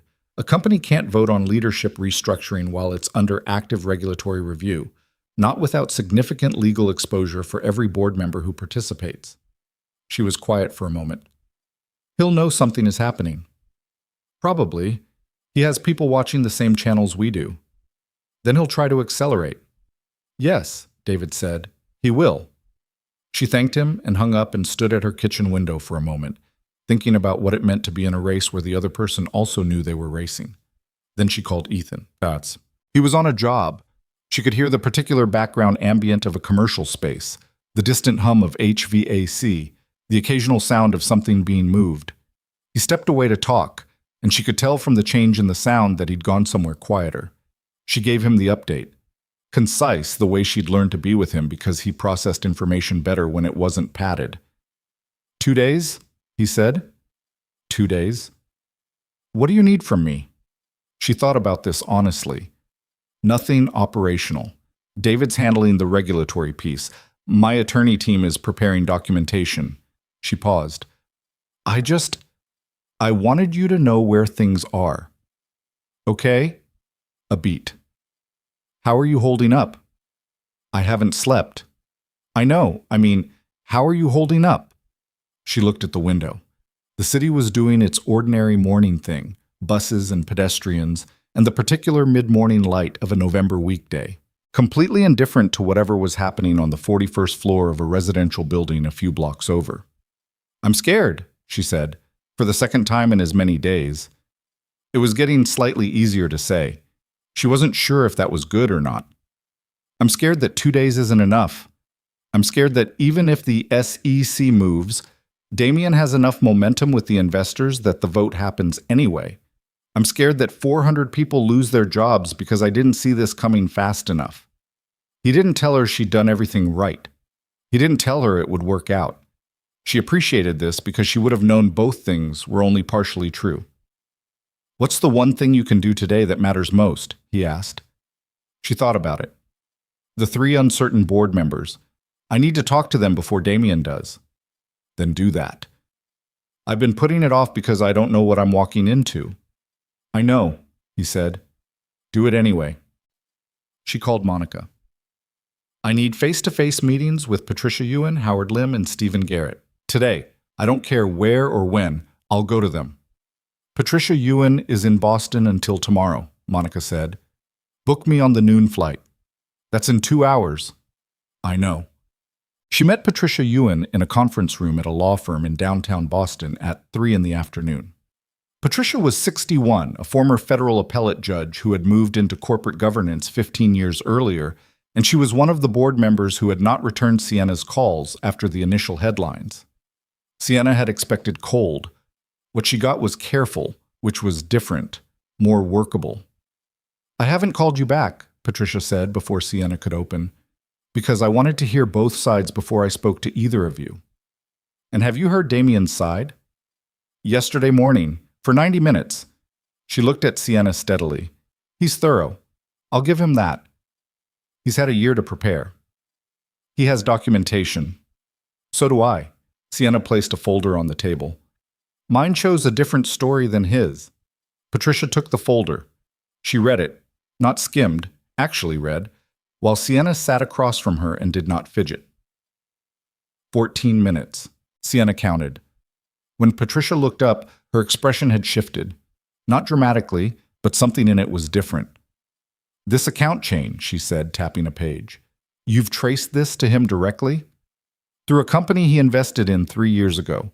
The beneficial ownership requires subpoena power to fully establish, but the connection is documentable." "And the SEC?" Sienna paused, then decided. "There's been preliminary contact. I expect formal action within 3 to 5 days. Patricia looked at her for a long moment. "You're telling me this because you trust me. I'm telling you this because you're someone who makes decisions based on what's actually true, and I need you to have the full picture." Sienna met her eyes. "I also need you to understand that if the governance vote happens Friday and the SEC moves Saturday, every board member who voted will have a very uncomfortable few months." This was a pressure point. She wasn't proud of it, but she used it because it was real, and Patricia Ewan had spent a career in law and knew the difference between a threat and a fact. "I need 24 hours, Patricia said. "You have them." Sienna took the 7 o'clock flight back and landed at 9:45, and had a car waiting and went directly to Howard Lim's house in the Westfield suburb because he'd agreed to a 10:30 meeting and she was not going to be late. Howard was 70, retired tech executive, had known the company's founder personally, and had a complicated relationship with the idea of Sienna as CEO that he'd never been entirely transparent about, but which she'd always been aware of. The conversation lasted an hour and was the hardest one she had that week. Howard asked questions that were pointed in the way of someone who wasn't fully committed but was paying attention. She answered them. Some of the answers she gave were not the ones he wanted, and she gave them anyway because the truth was the only asset she had that Damien couldn't duplicate. At the end, Howard said, "I need to think." "I know," she said. "Think fast." She got home at midnight. She ate half a bowl of soup she found in her fridge from 2 days earlier and reheated without really tasting it. She called David Hart for an update. Nothing yet from the SEC, but the indications were still positive. She texted Ethan a single line. 2 down. Stephen Garrett tomorrow. Going to sleep now. His response? Good. Sleep. She slept for 5 hours, which was more than she'd gotten in 3 days, and woke up feeling not rested but functional, which was enough. Stephen Garrett was 48, the youngest board member, a venture capitalist who had made his money early and spent the decade since doing a very good impression of someone relaxed about everything. Sienna had always found him the most difficult to read, which made him the most dangerous variable. He met her at a coffee place near his office. His choice of venue, which meant he wanted this to feel casual, which meant he'd already decided something and was managing how she received it. She ordered coffee she didn't need and waited. "I talked to Damien this morning," he said, which was how he opened. "I assumed you had. He made a compelling case. He usually does." Stephen looked at his cup. He's offering a significant restructuring package. New leadership team, revised investor terms, a merger approach to Helion that he says is more favorable. He looked up. It's not a bad deal, Sienna. From a pure numbers perspective. From a pure numbers perspective, she said evenly. So was every deal he put together using money he was systematically stealing from the company. A beat. The SEC contact is real? He asked. She looked at him. Where did you hear that? Damien mentioned he'd heard something. She felt something cold move through her. If Damien knew about the SEC contact, he had someone inside the regulatory channel, or inside David Hart's network. Either way, his information was better than she'd thought. It's real, she said, and if you vote with him Friday, you'll be on the wrong side of it. Stephen looked at her for a long moment.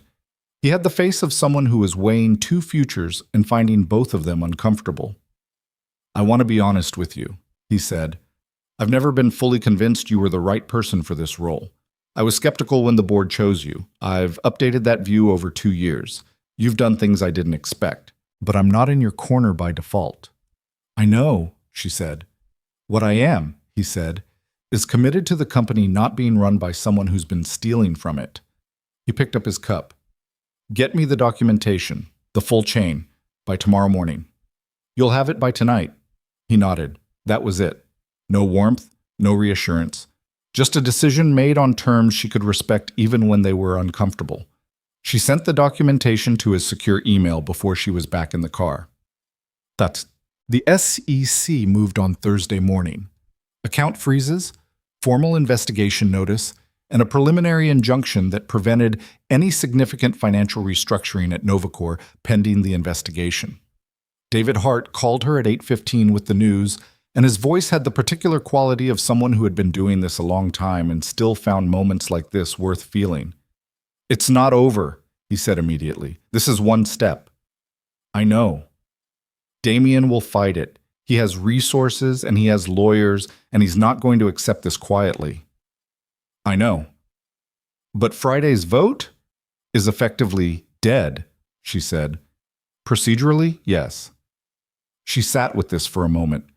She'd spent 2 years building a company. She'd spent the last month watching someone try to take it. She'd barely slept in a week. And now, in an 8:15 phone call on a Thursday morning, the immediate crisis had shifted. Not resolved, not finished, but shifted. She didn't feel triumphant. She felt tired in a way that went down to her bones. What happens now? She asked. Investigation runs its course.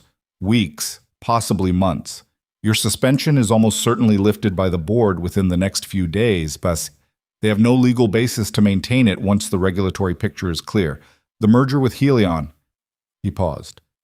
That's going to need work, but it's not dead. Damien, that's for the courts, but Sienna, he stopped. She could hear him choosing words. The account chain you found at 4 a.m, that's the core of the case. Everything else is supporting material. That was the thing that made this work. She thought about sitting at her kitchen island with bad coffee and an encrypted drive and the particular desperate focus of someone who had run out of options except the one in front of her. Thank you, David, she said, for answering the phone at 4 a.m. You pay me well, he said, but she could hear the almost smile underneath it. She called Ethan from the car. He picked up on the first ring. She could hear that he was outside. Wind, street sounds, the specific quality of daylight in audio. It moved, she said. A silence. Then, tell me. She told him. He listened without interrupting. When she finished, the silence lasted a few seconds longer than usual. Okay, he said finally. His voice was quiet. Okay. It's not done, she said. I want to be clear about that. It's not done. I know, but you're still standing. She looked out the car window at the city going past. Yeah, she said. Still standing. How do you feel? She thought about how to answer this honestly. Like, I want to sleep for 3 days. Like, I need to call the entire company, and I don't know what to say yet. Like, she stopped. Like, the thing I want most right now is to sit in your kitchen and not talk about any of this for approximately 2 hours. A beat. I don't have much of a kitchen, he said. I know. That's why I said yours. She heard him exhale. Not quite a laugh, something quieter. Lily's at school until 3. I know what time school ends. Sienna, Ethan, I'm not asking for anything. She stopped, started again. I've been alone in this for a long time. Even with David and Monica and Marcus and everyone who helped, I've been doing this fundamentally alone, and I'm tired of that. She said it without drama, just straight. I'd like to sit in your kitchen and drink bad coffee and not perform anything for a couple of hours. That's all I'm asking. The silence on his end was the particular kind that meant he was letting something settle, not stalling. I'll be home by noon, he said. The coffee's not that bad. Lily said you buy the grocery store brand. The grocery store brand is fine. The grocery store brand is not fine, Ethan. Come over and tell me that to my face, he said, and this time it was definitely a laugh, low and real, and she held the phone a second longer than she needed to just to keep it close. His apartment was smaller than she'd imagined and exactly what she'd expected, both things at once. She'd been to his building twice before, once to drop something off, once when she'd had a meeting nearby and they'd talked in the parking area, but she hadn't been inside. He'd been careful about that, about the particular intimacy of someone else in the space where he and Lily lived, and she'd understood it and hadn't pushed. He held the door open and she walked in and looked around. It was clean, which didn't surprise her. Small, 2 rooms plus the converted closet that Lily had told her about. The walls carrying the evidence of a child who'd grown up here. Drawings taped at various heights. A height chart penciled on the inside of a doorframe. A small shelf of trophies and ribbons that looked like they were from school events. The main room served as living room and kitchen combined. A fold-out table against one wall with Lily's homework spread on it. A couch that was clearly old but not worn out. A TV that was not large. There was a photograph on a shelf near the window. A woman she'd never seen smiling at the camera with the ease of someone who didn't notice they were being photographed. Lily's eyes. Lily's smile. Sienna looked at it for a moment and then looked away, and Ethan said nothing, and neither did she. He made coffee. She sat at the small kitchen table and did not look at her phone for 37 minutes, which was the longest she'd gone without checking it in about 2 weeks. She was aware of this. She let it be. They talked about Lily's science fair, which was in 2 weeks and which Lily had been intensifying her preparation for with a seriousness of purpose that Ethan described as both admirable and mildly alarming. They talked about a job he'd done the previous week, an old apartment building in the Northfield district, original wiring from the 70s, the kind of electrical situation that made him go home and check their own apartment afterward. She told him about a documentary she'd watched at 2 in the morning when she couldn't sleep, about deep-sea bioluminescence, because her brain had needed something that had nothing to do with corporate governance. He told her that Lily had asked 3 days ago whether Sienna was okay. Sienna looked up from her coffee. She asked that? She saw something on the news. She didn't say anything for a while. She just went quiet for a couple of hours, which is unusual for her. Then at dinner, she asked if you had people taking care of you. Sienna was quiet for a moment. What did you say? I said I thought so. He looked at her. I told her you were one of the strongest people I know. She said that wasn't the question. Sienna set her mug down. She's right, she said. That wasn't the question. No, he agreed. The afternoon light was moving across the kitchen floor at the angle of November, low and sideways, and a little gold.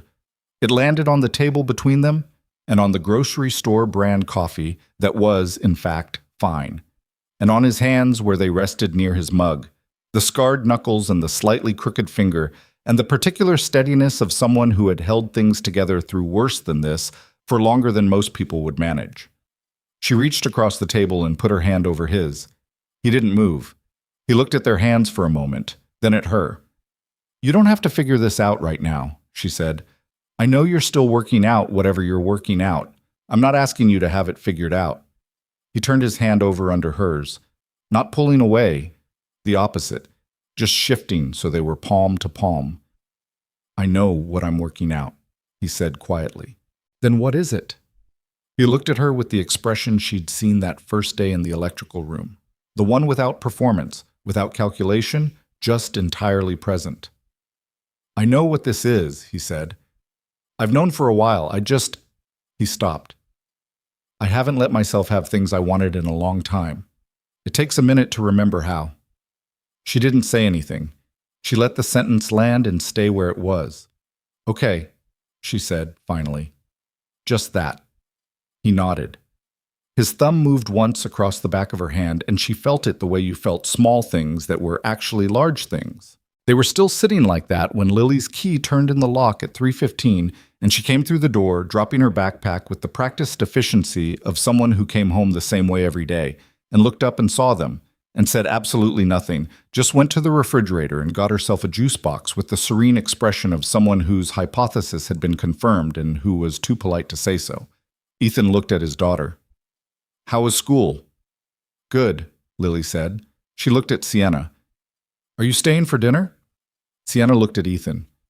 I'm making pasta, he said. It was not an invitation exactly. It was just information, delivered without pressure, the way he delivered most things. Yeah, Sienna said. I'm staying. The board reinstated her authority on a Monday. Not unanimously. Nothing was ever unanimous. But the vote was 6-2. And the two who voted against were the two she'd already known about, and that was that. Gerald Cho called her personally before the formal notification and said, in the careful language of a man who chose his words, "We should have moved faster to give you the chance to address this directly." She accepted this without making him say more. He was right, and he knew she knew he was right, and they both understood that some things didn't need to be drawn out. She walked back into her office on a Tuesday morning. Monica had left a cup of coffee on her desk, not the grocery store brand, and a single sticky note that said, "Welcome back" in Monica's small, precise handwriting. She sat down and looked at the city through the window, the same view she'd had for 2 years, and it looked the same and felt different, the way places felt different after something happened in them. Marcus appeared in her doorway. Ready? Give me 10 minutes. You have 12 messages from Helion's legal team. I know. Give me 10 minutes first. He gave her 10 minutes. She spent them at her window with her coffee, not thinking about strategy or next steps or the investigation or the merger.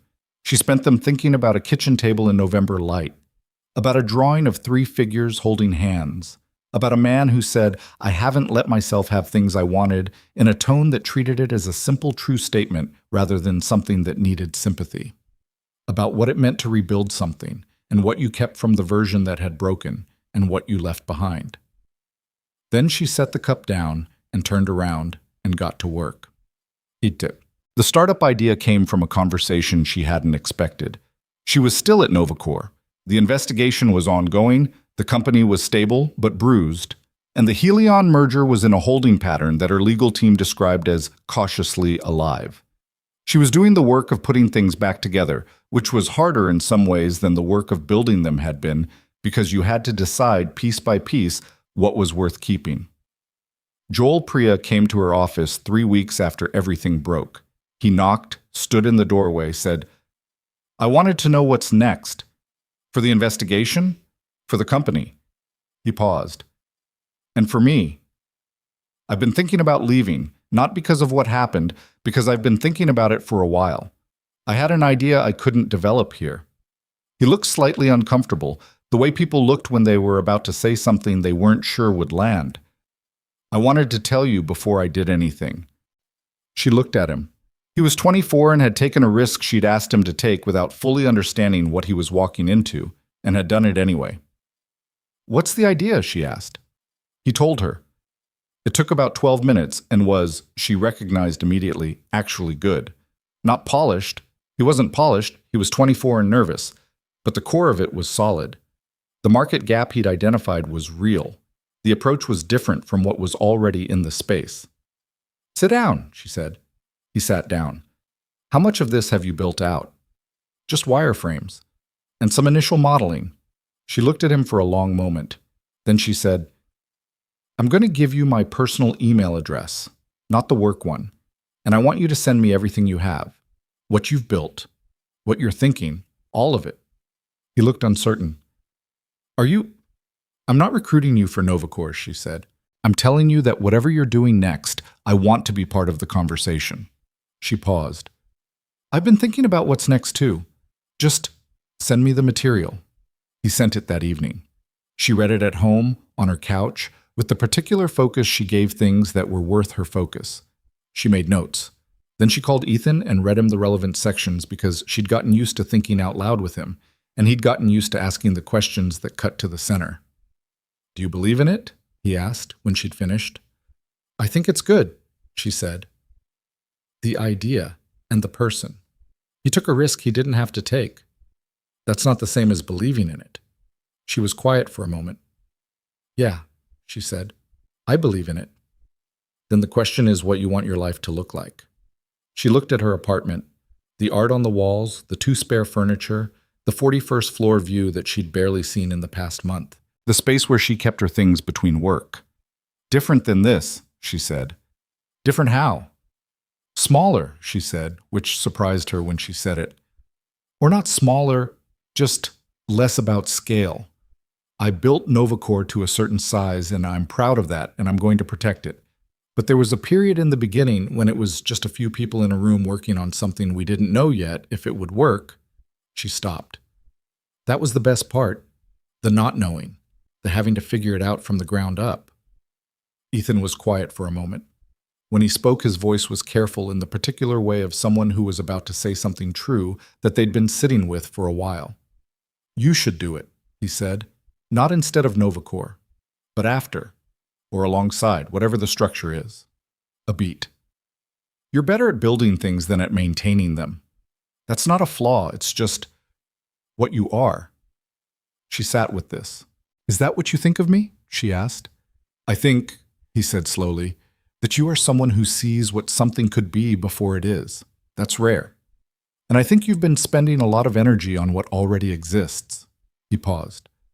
"What would it feel like to start something new?" She closed her eyes. "Like the first day," she said. "Yeah," he said. "Like the first day." She found a small office space on a Tuesday in December, 2 rooms and a reception area on the 6th floor of a building in the Midtown district. Not impressive, not trying to be. She signed a 12-month lease on a Thursday. She called Joel Priya on a Friday and said, "If you haven't taken another job yet, I'd like to have a meeting." "I haven't," he said.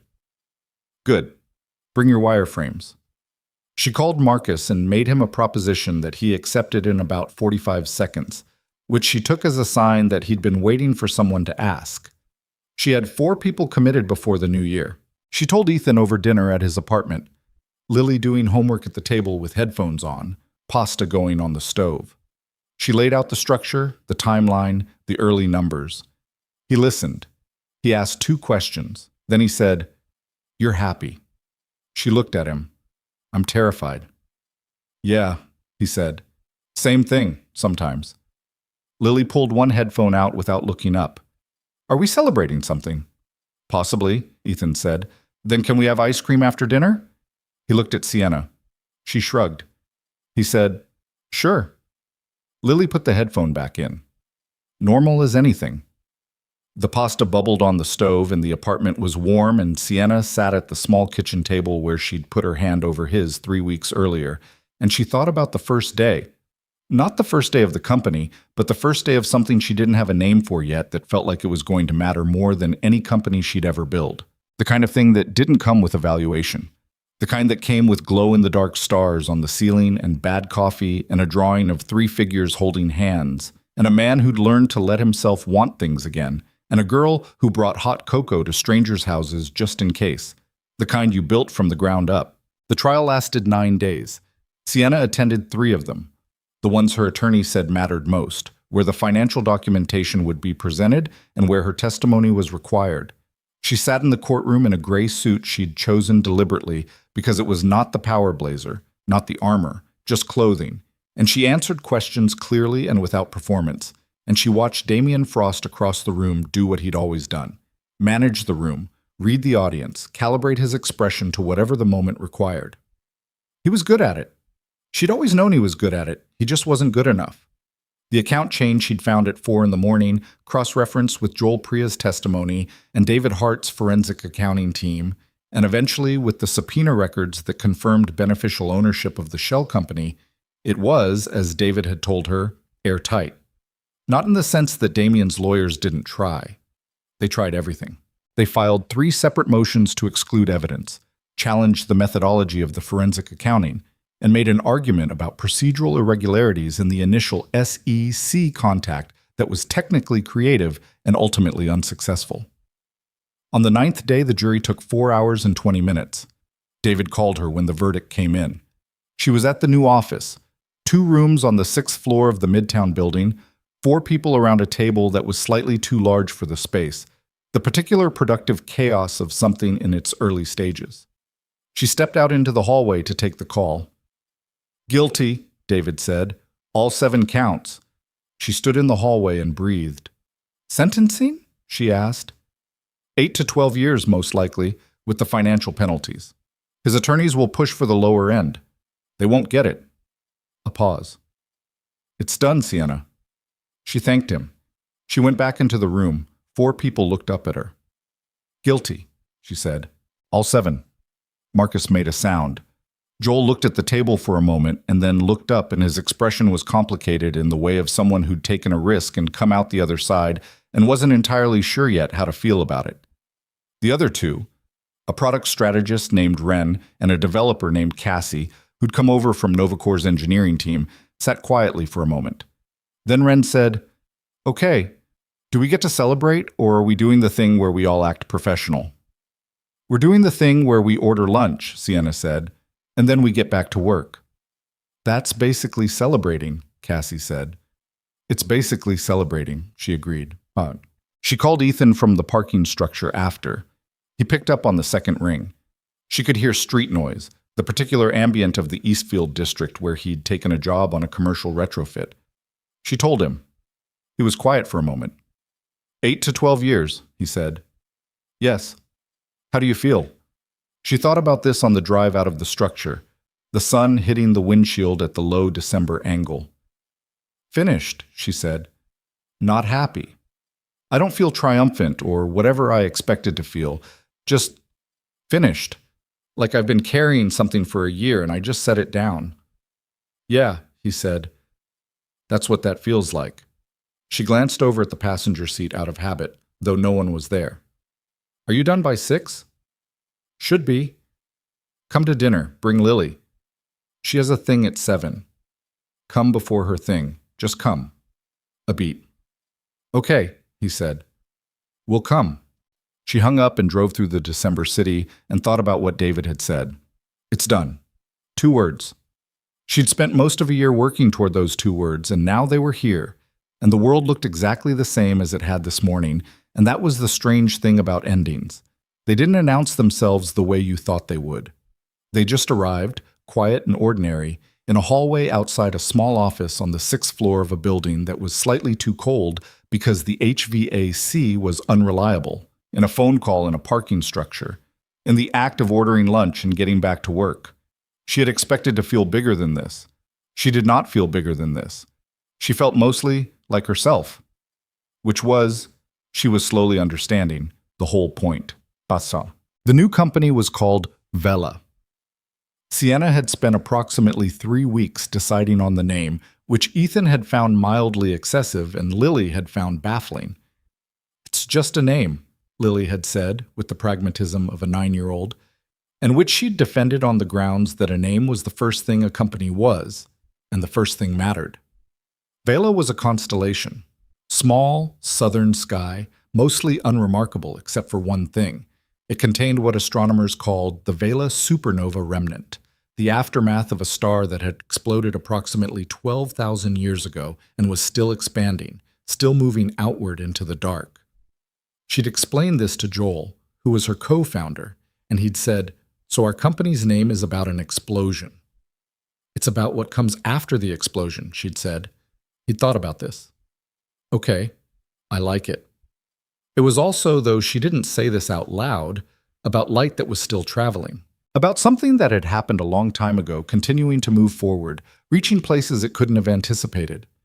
She thought about Claire's photograph on Ethan's shelf.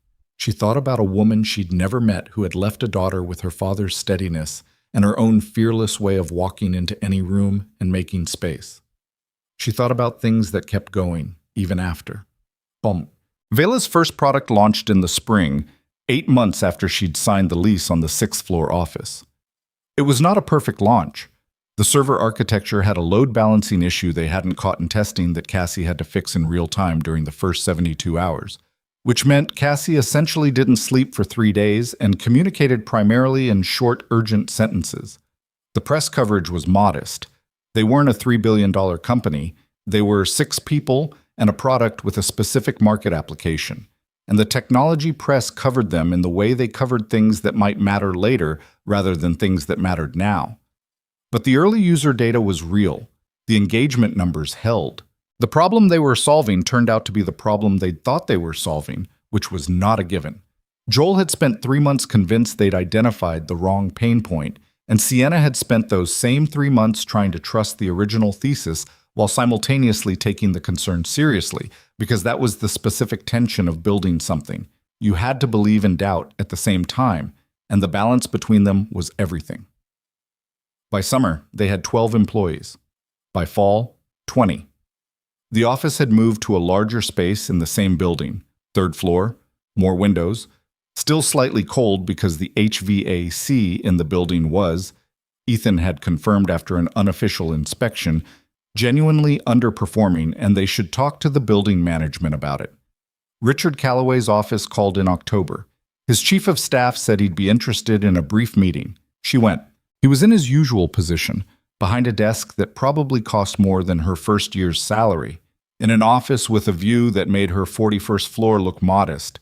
And he looked at her the way he'd looked at her at the charity gala, measuring and not unkind. "I hear Vela is doing well," he said. "We're doing okay." "You're being modest. The Series A number I heard was substantial."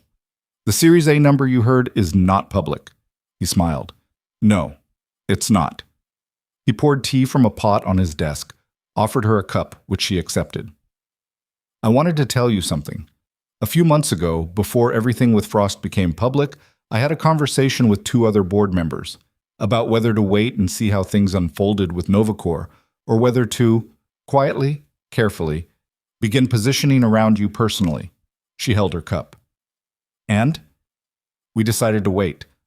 I want to be honest about that. We weren't sure you'd come out of it intact." "I appreciate the honesty. You came out of it considerably more intact than I expected," he said. "And what you've built at Vela in 8 months is... it's not what I expected either." He looked at her steadily. "I'd like to invest. Not through the usual channels, personally." She looked at him for a moment. This was real money. Old structure money, the kind that opened doors that other money couldn't quite reach, that brought with it a network of relationships built over 50 years. She also knew what it came with. She'd learned, the hard way, what it meant to have people inside your structure who had their own agenda. "I appreciate that," she said carefully. "What would you want in return?" "A board seat," he said. "Advisory, not operational. I'm not interested in running anything. I'm interested in watching what you build." She thought about it. She thought about the way he'd sent her that gold-embossed invitation to the gala, about the message with no punctuation that had bought her a day she'd needed, about the fact that he'd moved on information before she'd asked him to, because he'd decided she was worth moving for. "I'll need to talk to my co-founder," she said. "Of course. And I'll need the terms in writing by end of week, because I have 4 other conversations I'm managing and I don't have bandwidth to let this sit." He nodded approvingly. "End of week," he said. She shook his hand and walked out and called Joel from the elevator and said, "How do you feel about Richard Calloway?" Joel said, "Is this hypothetical or actual?" "Actual." A pause. "I feel like I'd want to know what he wants. I'll tell you everything. Coffee in an hour? I'll be there." She told Ethan that evening. They were at his apartment. This was a regular thing now. The rhythm of the week had organized itself around certain constants, and his kitchen table on Tuesday or Thursday evenings was one of them. Lily was doing the dishes with the specific negotiated chore energy of a 9-year-old who had agreed to this arrangement but had opinions about the order of operations. She laid out the Calloway conversation while Ethan made tea. He listened. "Do you trust him?" he asked. "I trust that he acts in his own interest, which in this case aligns with mine." "That's not the same as trusting him." "No, but in business it's often better. People who act in their own interest are predictable. It's the ones who tell you they're acting in yours that you have to watch. Ethan considered this. That's a depressing worldview. It's an accurate one. Does it have to be both? She looked at him. He was pouring tea with the same attention he gave everything, precise and unhurried, and she thought about the fact that this was what he was. Someone who believed that things could be both accurate and worth doing anyway. That the honest version of the world and the hopeful version weren't necessarily opposites. She'd spent a long time believing they were. Take the investment, he said, but make sure Joel has full information, and make sure you're the one who sets the terms of the board seat. That was already my plan. I know. I'm just saying it out loud so you hear it from someone who's not trying to close a deal. Lily, from the sink, without turning around. Dad, should I put the big pot in the cabinet or leave it on the stove? Cabinet. The cabinet's full. Then make room. How? Figure it out. A brief silence. The sound of cabinet reorganization. Lily said, Okay, I figured it out. Good. Sienna looked at the two of them and felt something move through her chest that was not triumph and not relief, and was not the complicated satisfaction of a business win. It was simpler than any of those things and harder to name. The closest she could get was here. She was here. This was real. The kitchen table and the bad cabinet organization, and the tea and the man who said things out loud so she could hear them from someone not trying to close a deal. She'd spent so long building things that she'd forgotten this was also a thing you could build. The Technology Awards ceremony happened on a Tuesday in February, 2 years and 4 months after a maintenance contractor named Ethan Cross had walked into a boardroom intercom and told a CEO to eat her lunch. Vela had been nominated for 2 awards, Emerging Company of the Year and Product Innovation in Enterprise Technology. Sienna had not expected to win either. She'd attended award ceremonies enough times to understand that nominations at this scale were their own category of recognition, separate from winning, and she'd made peace with that somewhere around the time the invitation arrived. She won both. The first one she accepted at the table, which was tradition. Smaller categories. The presenter read the winner, and you stood and said something brief. She said something brief. She was good at brief. The second one was the main stage. She'd prepared remarks. She'd been preparing remarks for 2 days, which was unusual. She could usually put together a speech in a few hours. But she'd kept starting and stopping because what she'd written kept feeling like the wrong thing to say. Like she was writing the version of the story that made sense in a press release instead of the version that was true. She threw the prepared remarks out at 10:30 the night before. She sat at her kitchen island, the same island where she'd spread financial documents on a Sunday morning almost 2 years ago, where she'd eaten soup alone at midnight, where she'd found the account chain at 4 in the morning. And she thought about what was actually true, what this had actually been. Not the headline version, the real one. The real one involved a flickering light in a corridor, and a maintenance request filed twice, and a man who showed up early because he thought flickering lights made hard things harder for people who were already going through hard things. It involved bad coffee and a sticky note that said, "Eat it," and a girl who packed hot cocoa for strangers.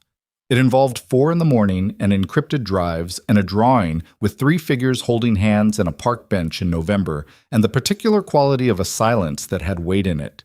It involved learning, slowly and with difficulty, that the people who were worth the most to you were usually the ones who didn't want anything from you except for you to be okay. She wrote 3 paragraphs.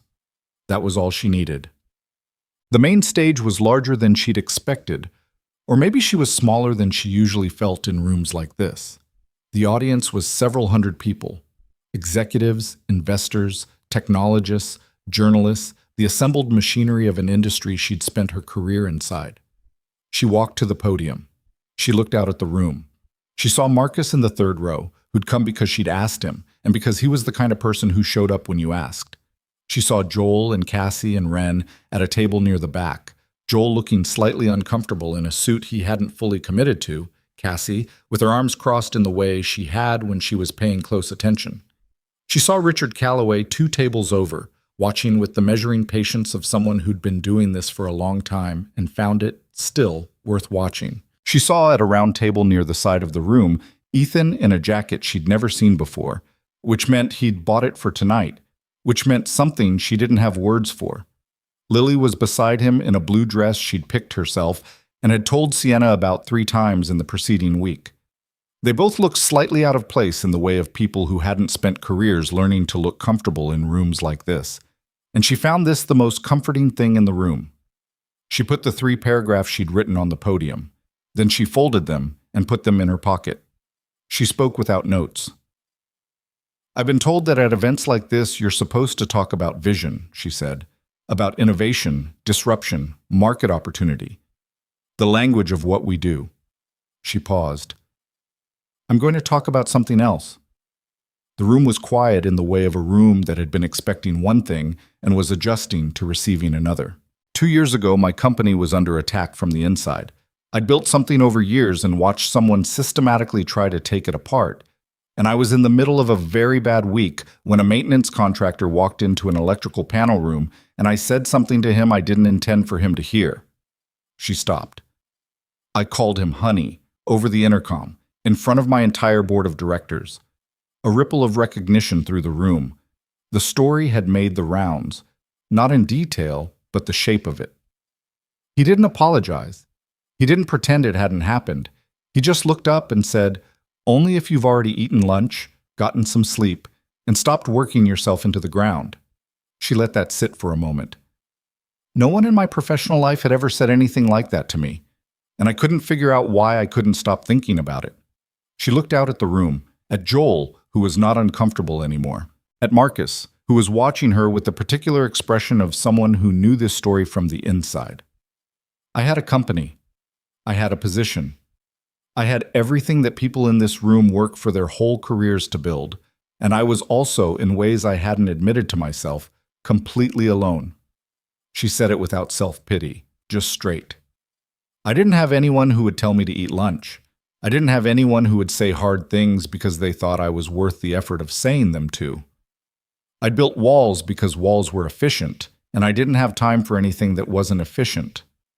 A pause. And then I met a man who wasn't interested in any of the things I had, who couldn't be impressed by any of the things I'd built, and who had the particular skill of saying exactly what was true without making it about himself at all. She reached for the glass of water on the podium. Her hands were steady. "I want to tell you that I built Vela because of a great business insight, or a market gap, or a product vision. Those things are real. But the actual reason I was able to build anything after what happened 2 years ago is that I had people who showed up." She looked toward the side table. "A man who refused to disappear when I suggested it would be cleaner if he did. A 9-year-old who brought me a drawing of 3 people holding hands on the worst day of my professional life and said, 'We are your people.' Colleagues who stayed when staying cost something." Lily, at the side table, was sitting completely still, which anyone who knew her would understand was unusual and meant she was paying very close attention. "The smartest decision I ever made," Sienna said, "was not building a company. It was accidentally calling this man honey." The room laughed. Some of it was the surprise of it, the sincerity where ceremony was expected. Some of it was the particular relief of hearing something true said out loud in a room that had been expecting something polished. She looked at Ethan.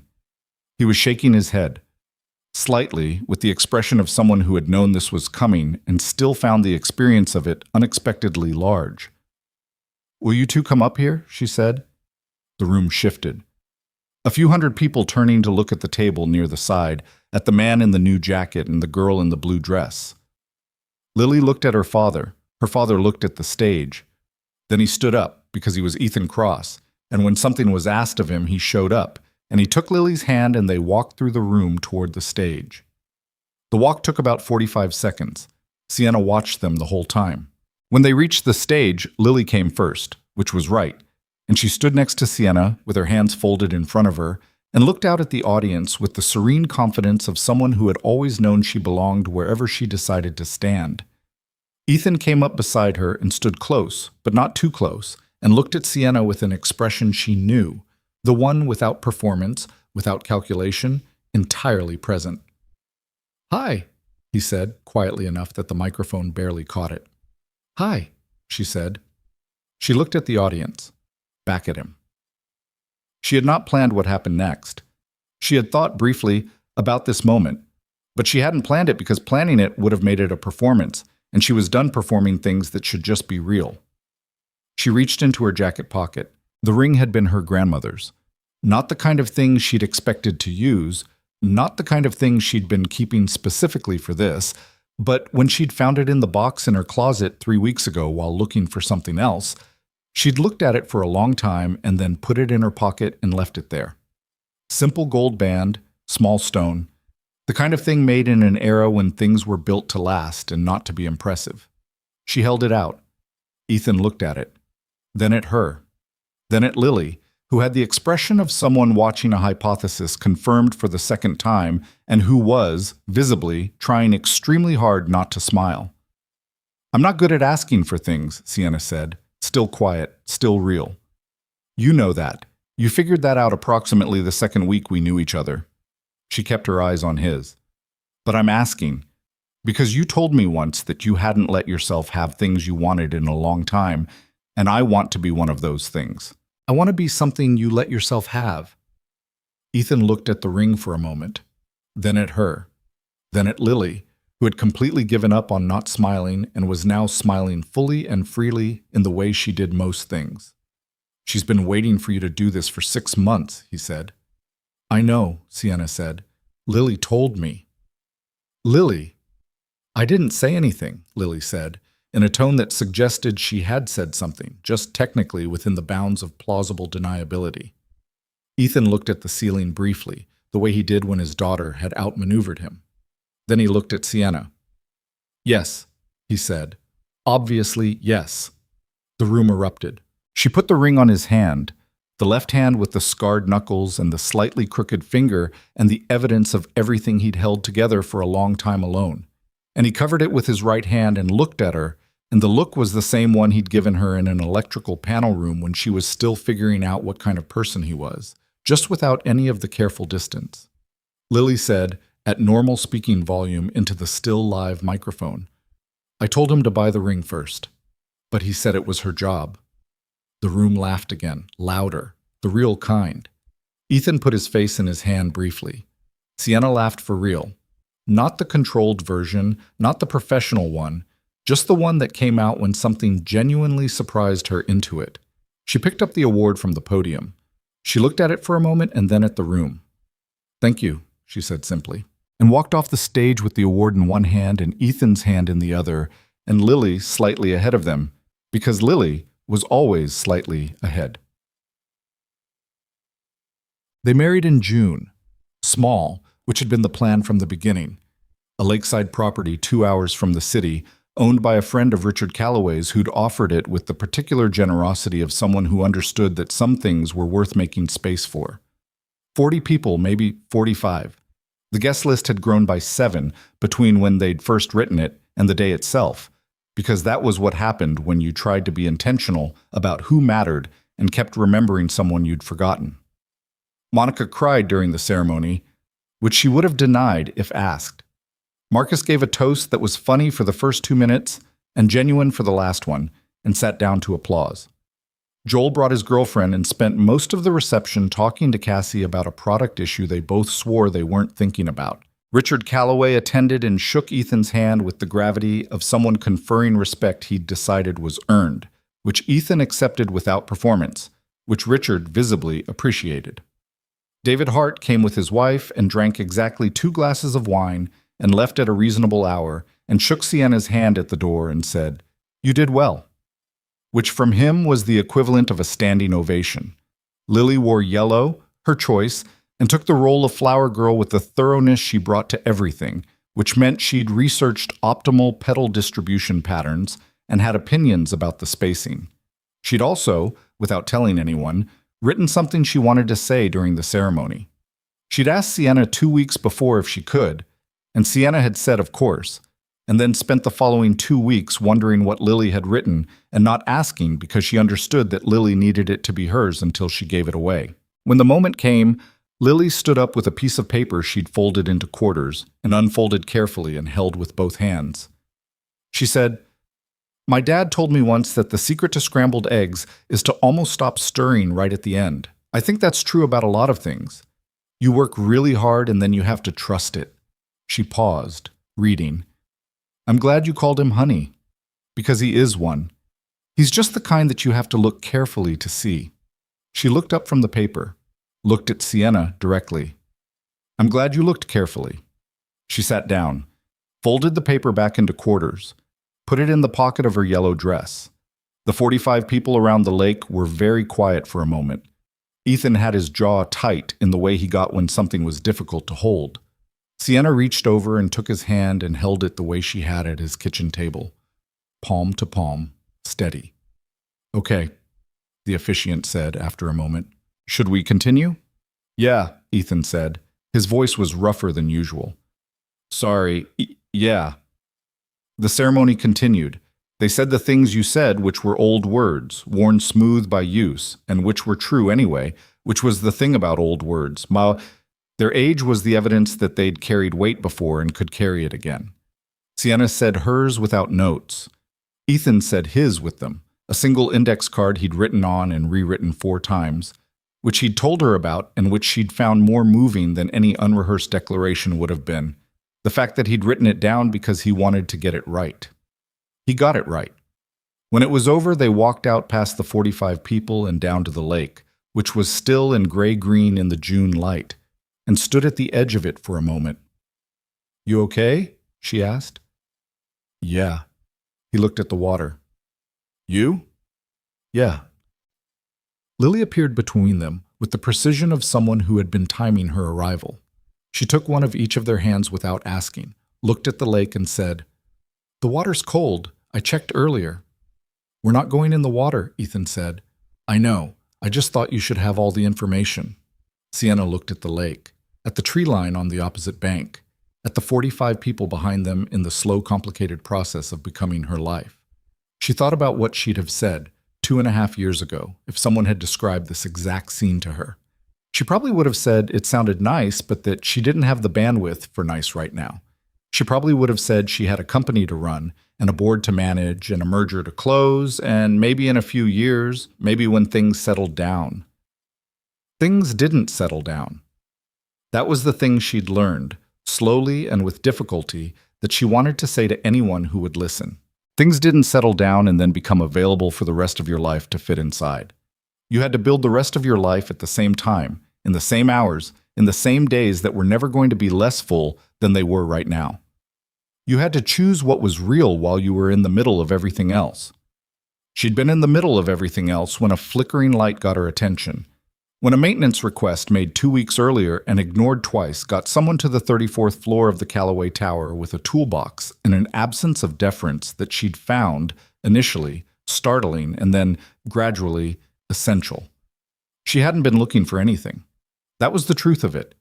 She'd been running at full speed in the direction she'd always been running, and someone had stepped into the corridor and said, "Only if you've already eaten lunch."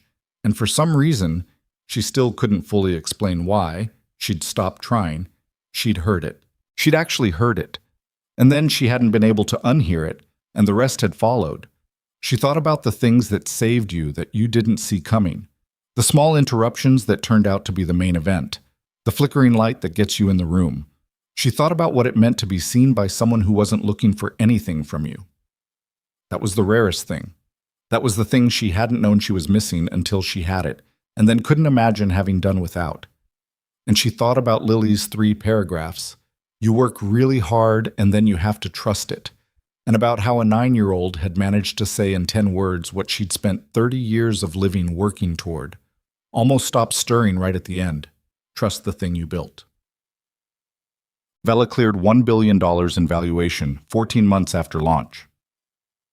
Sienna found out on a Wednesday morning in a conference call with their investors, and she said thank you and then hung up and sat at her desk for a moment, and then went to get coffee and came back and kept working because that was what you did. She told Ethan that evening. He was fixing something under their kitchen sink.